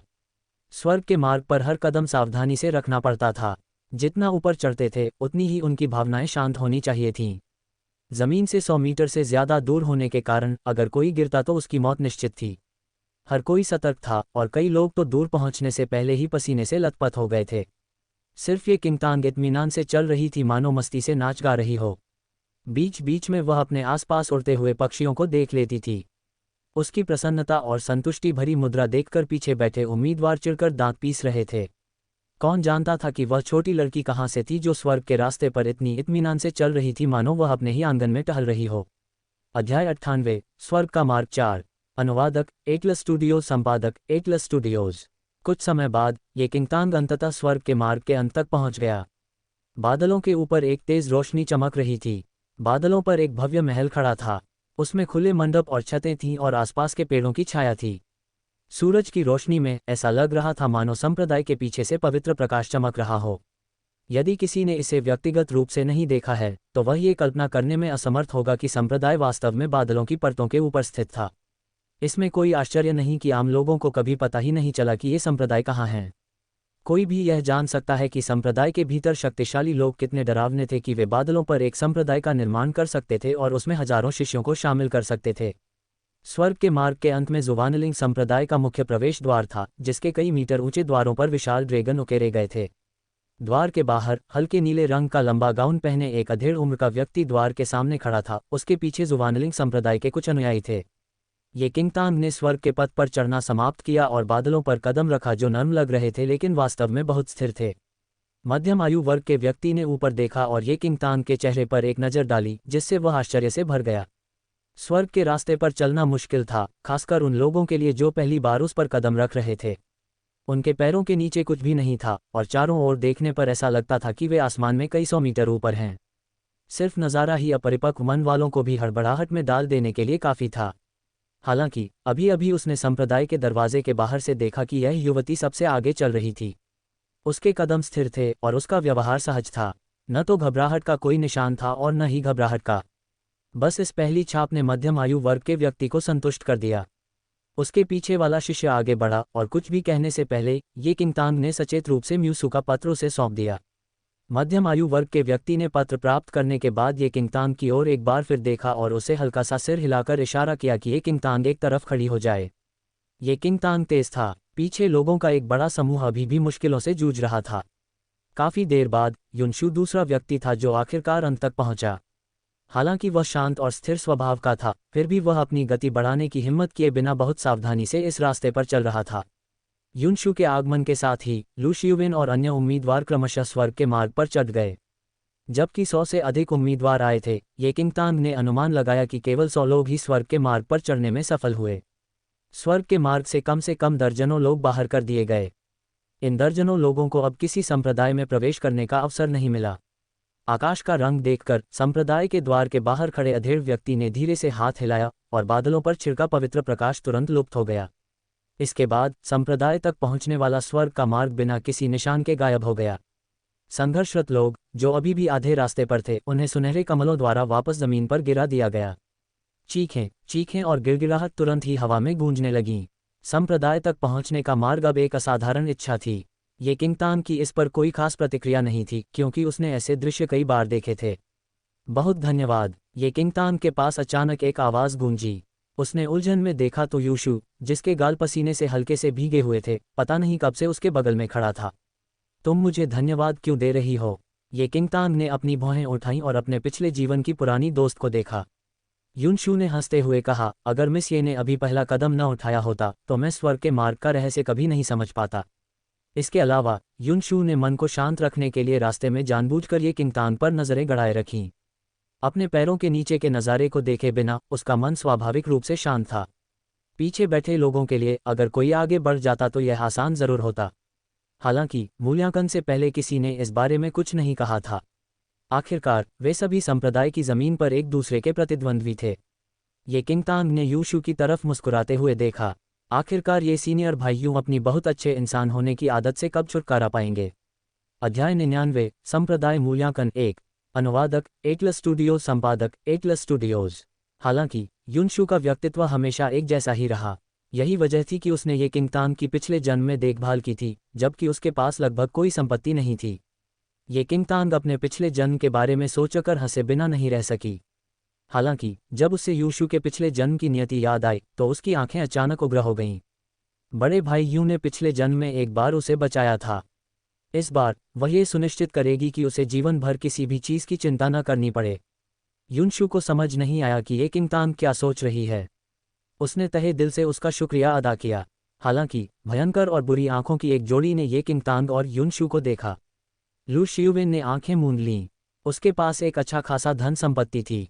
इस मूल्यांकन में वह जिस एकमात्र व्यक्ति को अपना प्रतिद्वंद्वी मान सकता था वह था लियुन परिवार में जन्मा युनशु। हालांकि उसे उम्मीद नहीं थी कि युनशु ये किंगतांग के प्रति इतना विनम्र होगा। स्वर्ग का मार्ग पूरा करने वाले अभ्यर्थी आगे के मूल्यांकन की प्रतीक्षा कर रहे थे। उन्हें इस बात का अंदाजा नहीं था कि उनके व्यवहार पर गुट के मुखिया संप्रदाय के द्वार पर लगे चमकदार मोती से नजर रख रहे थे। इस साल के उम्मीदवारों के बारे में आपकी क्या राय है? कोई उपयुक्त है? गुट के एक बुजुर्ग वाटर मून मिरर से देख रहे थे और उन्होंने बाकी बुजुर्गों से पूछा। इस साल ज्यादातर लोग खास नहीं हैं, लेकिन मुझे लगता है कि लियू परिवार के यूशु और फॉर्मिडेबल हेवंस राजवंश के लू शियुवेन भी ज्यादा बुरे नहीं हैं। उन्हें मूल्यांकन में पास होना चाहिए, एक बुजुर्ग ने अपनी दाढ़ी को छूते हुए कहा। यूशु और लू शियुवेन दोनों की पृष्ठभूमि और प्रतिभा अच्छी है। तलवार गुट के मुखिया एल्डर लिन के रूप में आपकी नज़र तेज है। मूल्यांकन में उत्तीर्ण होने वाले अभ्यर्थी जुवानलिंग संप्रदाय में प्रवेश कर सकते थे और बाह्य संप्रदाय के शिष्य बन सकते थे। प्रशिक्षण के बाद उन्हें आंतरिक संप्रदाय में प्रवेश का अवसर मिलता था। जुवानलिंग संप्रदाय में तलवार गुट, हर्बल गुट, एरे गुट और मुट्ठी गुट थे। इन चारों गुटों में तलवार गुट सबसे शक्तिशाली था। जुवानलिंग संप्रदाय अपने तलवार संप्रदाय के लिए प्रसिद्ध था। एल्डर लिन तलवार गुट के प्रभारी थे। एल्डर्स के बीच उनका काफी ऊंचा स्थान था। एल्डर लिन के अलावा अन्य गुटों के बाकी एल्डरों ने भी लू शियुवेन और युनशु पर ध्यान केंद्रित किया, जबकि सभी ने अपनी दृष्टि उन दो लोगों पर गड़ा दी थी। एक छोटे कद के बुजुर्ग, जिसकी दृष्टि अत्यंत तीव्र थी, ने उस लड़की को देखा जो जलचंद्र दर्पण के माध्यम से युनशु के साथ बातचीत कर रही थी। आप सभी यूशु और लू शियुवेन की बहुत प्रशंसा करते हैं, लेकिन मुझे लगता है कि यह लड़की काफी दिलचस्प है। बुजुर्ग मुस्कुराए और बोले। बाकी बुजुर्ग लोग मुड़ने और उसे घूरने लगे। मुझे लगता है कि इस लड़की की सिफारिश मुंह ने की थी। उसका नाम ये किंगतांग है और उसकी कोई खास पृष्ठभूमि नहीं है। इस नाम के बारे में भी किसी ने नहीं सुना है। हर्बल गुट के बुजुर्ग ने कहा। ये किंगतांग, क्या वह लिन टाउन के ये परिवार से है? मुट्ठी गुट के बुजुर्ग ने अपनी बाहें थोड़ी ऊपर उठाईं और कहा। लिन टाउन का ये परिवार पहले ज्यादा मशहूर नहीं था। हालांकि वहां एक हरे रंग की आत्मा वाली एक प्रतिभाशाली महिला थी जो युनशियाओ संप्रदाय की शिष्या बन गई। मुझे लगता है कि ये किंगतांग भी उसी परिवार से है। हालांकि ये यू के होते हुए ये किंगतांग का अलग दिखना नामुमकिन होगा। एल्डर लिन ने एक नज़र डाली और फिर कोई दिलचस्पी नहीं दिखाई। एक कम प्रसिद्ध परिवार के लिए एक प्रतिभाशाली व्यक्ति का होना एक चमत्कार था। दो प्रतिभाशाली व्यक्तियों का होना असंभव था। चीज़ें पूर्वानुमानित नहीं होतीं। मुझे ये लड़की बहुत पसंद है। अभी स्वर्ग के मार्ग पर वह लियू परिवार और दुर्जय स्वर्गीय राजवंश के दो लोगों की तुलना में कहीं अधिक स्थिर थी। ये किंगतांग को विशेष पसंद करने वाले बुजुर्ग ने बाकी लोगों की बातों की परवाह नहीं की। स्वर्ग का मार्ग केवल व्यक्ति की मनस्थिति पर केंद्रित होता है, उसकी क्षमताओं पर नहीं। हालांकि आप जिस एरे गुट के प्रभारी हैं उसमें आत्मा की जड़ के लिए उच्च आवश्यकताएं नहीं हैं, फिर भी आपको अभी इस बारे में इतना आश्वस्त नहीं होना चाहिए। एल्डर लिन ने एल्डर की ओर देखा। तब हम उसकी आत्मा की जड़ देखने के लिए प्रतीक्षा करेंगे, हर्बल गुट के बुजुर्ग ने सुझाव दिया। अध्याय 100 संप्रदाय मूल्यांकन 2। अनुवादक एटलस स्टूडियो, संपादक एटलस स्टूडियोज। संप्रदाय मूल्यांकन का पहला चरण उम्मीदवारों की आध्यात्मिक जड़ों का आकलन करना था। लाल वाले निम्न श्रेणी के होते थे, नारंगी और पीले वाले मध्यम श्रेणी के, और हरे वाले उच्च श्रेणी के। अगर किसी के पास नीले हरे रंग की आत्मा की जड़ होती तो वह बाहरी संप्रदाय को छोड़कर तुरंत आंतरिक संप्रदाय का अनुयायी बन सकता था। जहां तक नीली और बैंगनी आत्माओं की जड़ों का सवाल है, 1000 साल से ज्यादा समय से किसी ने उन्हें नहीं देखा था। संप्रदाय का कोई भी सदस्य अब भी उसकी उम्मीद नहीं कर रहा था। जुवानलिंग संप्रदाय में आत्मा की जड़ों का आकलन करने का तरीका अनोखा था। इसमें उम्मीदवारों को अपनी आत्मा की जड़ दिखाने की जरूरत नहीं होती थी। इसके बजाय उन्हें एक मानव आकार के आत्मा रत्न पर हाथ रखना होता था और अपनी आत्मा की जड़ से अपनी शक्ति का निर्देशन करना होता था। आत्मा रत्न उनकी आत्मा की जड़ के रंग में बदल जाता था। लोगों का परीक्षण इस क्रम पर आधारित था कि लोगों ने स्वर्ग का मार्ग किस क्रम में पूरा किया, जो कि सबसे अंत से शुरू होता था। पहला उम्मीदवार आगे बढ़ा और उसने अपना हाथ स्पिरिट स्टोन पर रखा। जल्द ही हाथीदांत का पत्थर पीले रंग का हो गया। अगला नंबर पीली स्पिरिट रूट का है। मूल्यांकन का प्रभारी एक मध्यम आयु वर्ग का व्यक्ति बोला। वह उम्मीदवार बहुत खुश हुआ। उसकी पीली जड़ हरी जड़ से कमतर थी, लेकिन कम से कम वह संप्रदाय में प्रवेश के योग्य तो था। जिन अभ्यर्थियों ने अनुवर्ती कार्रवाई की, उन सभी के रंग पीले या नारंगी दिखाई दिए। आखिरकार लू शियुवेन आगे बढ़ा। सबकी नज़रें उस पर टिकी थीं, यहाँ तक कि नारंगी और पीले रंगों से ऊब चुके अधेड़ उम्र के आदमी ने भी कुछ दिलचस्पी दिखाई। लू शियुवेन विशाल आत्मा पत्थर की ओर चला गया और पत्थर पर अपना हाथ रख दिया। उसी क्षण हरे रंग की एक चिंगारी प्रकट हुई और एक सेकंड में पूरे स्पिरिट स्टोन को ढक लिया। हरी स्पिरिट जड़ बुरी नहीं। अधेड़ उम्र के आदमी ने संतोष से लू शियुवेन को देखा। हरी आत्मा जड़ काफी दुर्लभ थी। हरी आत्मा जड़ वाले सभी शिष्य बाहरी संप्रदाय में प्रशिक्षण के बाद आंतरिक संप्रदाय में प्रवेश कर सकते थे। लू शियुवेन से अपेक्षा की जाती थी कि वह अपनी हरी आत्मा जड़ के साथ आंतरिक संप्रदाय का शिष्य बने। लू शियुवेन धीरे से मुस्कुराया। उसने अपनी ठुड्डी थोड़ी ऊपर उठाए और पीछे हट गया। तभी सब उसकी ओर प्रशंसा भरी नज़रों से देखने लगे। मुझे लगता है कि लू शियुवेन निश्चित रूप से मूल्यांकन में उत्तीर्ण हो सकता है, क्योंकि वह दुर्जय स्वर्गीय राजवंश से है। मैं सहमत हूँ। वह अपनी हरी आत्मा जड़ के कारण सबसे अलग दिखता है।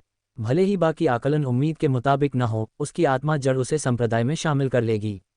जिन अभ्यर्थियों की आध्यात्मिक जड़ों का मूल्यांकन किया गया था, वे उनसे ईर्ष्या करने से खुद को नहीं रोक सके। कई संप्रदाय मूल्यांकन होते थे। अगर कोई गलती करता तो उसे फेल कर दिया जाता। हालांकि एक हरी आत्मा की जड़ दूसरे मूल्यांकनों में किसी भी संभावित गलती की भरपाई के लिए बीमा का काम करती थी। अगर किसी व्यक्ति की आध्यात्मिक जड़ें श्रेष्ठ नहीं होती, तो उसे सभी मूल्यांकनों में सफलतापूर्वक उत्तीर्ण होना पड़ता था। उदाहरण के लिए, अगर उसकी नारंगी या पीली आध्यात्मिक जड़ों के साथ किसी भी मूल्यांकन में कोई गलती हो जाती, तो उसे संप्रदाय को अलविदा कहना पड़ता था। लू शियुवेन के बाद यूशु अगला व्यक्ति था। यूशु लू शियुवेन की तरह घमंडी नहीं था। उसने धीरे से मुस्कुराते हुए उस अधेड़ उम्र के व्यक्ति की ओर सम्मान से सिर हिलाया। फिर उसने अपना हाथ स्पिरिट स्टोन पर रख दिया। जब हरा रंग दिखाई दिया तो तालियों की गड़गड़ाहट फिर से सुनाई दी। हरी स्पिरिट जड़। अधेड़ उम्र का आदमी अब बहुत अच्छे मूड में था। इस साल का मूल्यांकन और भी दिलचस्प हो गया जब 2 हरी स्पिरिट जड़ें दिखाई दीं। किसी व्यक्ति के मूलाधार की गुणवत्ता जितनी अच्छी होगी, साधना की गति उतनी ही तेज होगी। उसकी शक्ति भी उतनी ही शुद्ध होगी। मूलाधार की गुणवत्ता व्यक्ति के लिए आधार का काम करती है। बेहतर मूलाधार के साथ व्यक्ति उच्च स्तर प्राप्त कर सकता है। यूशु विनम्रतापूर्वक पीछे हट गया और सहज भाव से ये किंगतान की ओर देखा। सभी उम्मीदवारों में से सिर्फ ये किंगतान की आत्मा की जड़ ही बची थी जिसका मूल्यांकन किया जाना था। अब सब लोग ये किंगतान को घूर रहे थे। कोई भी यह नहीं भूला कि ये किंगतान ने कितनी आसानी से स्वर्ग के मार्ग पर पहला स्थान हासिल कर लिया था और वह सभी से आगे थी। लू शियुवेन ने भी ये किंगतान को देखा। उसकी नज़र शांत, कम और संदेह ज्यादा था। ये किंगतान ने स्वर्ग के मार्ग से एक बढ़त हासिल कर ली थी। अगर उसकी आत्मा की जड़ अच्छी गुणवत्ता की होती, तो वह एक और लोकप्रिय उम्मीदवार होती जिससे उसे संप्रदाय में प्रवेश पाने के लिए लड़ना पड़ता। Thanks for watching.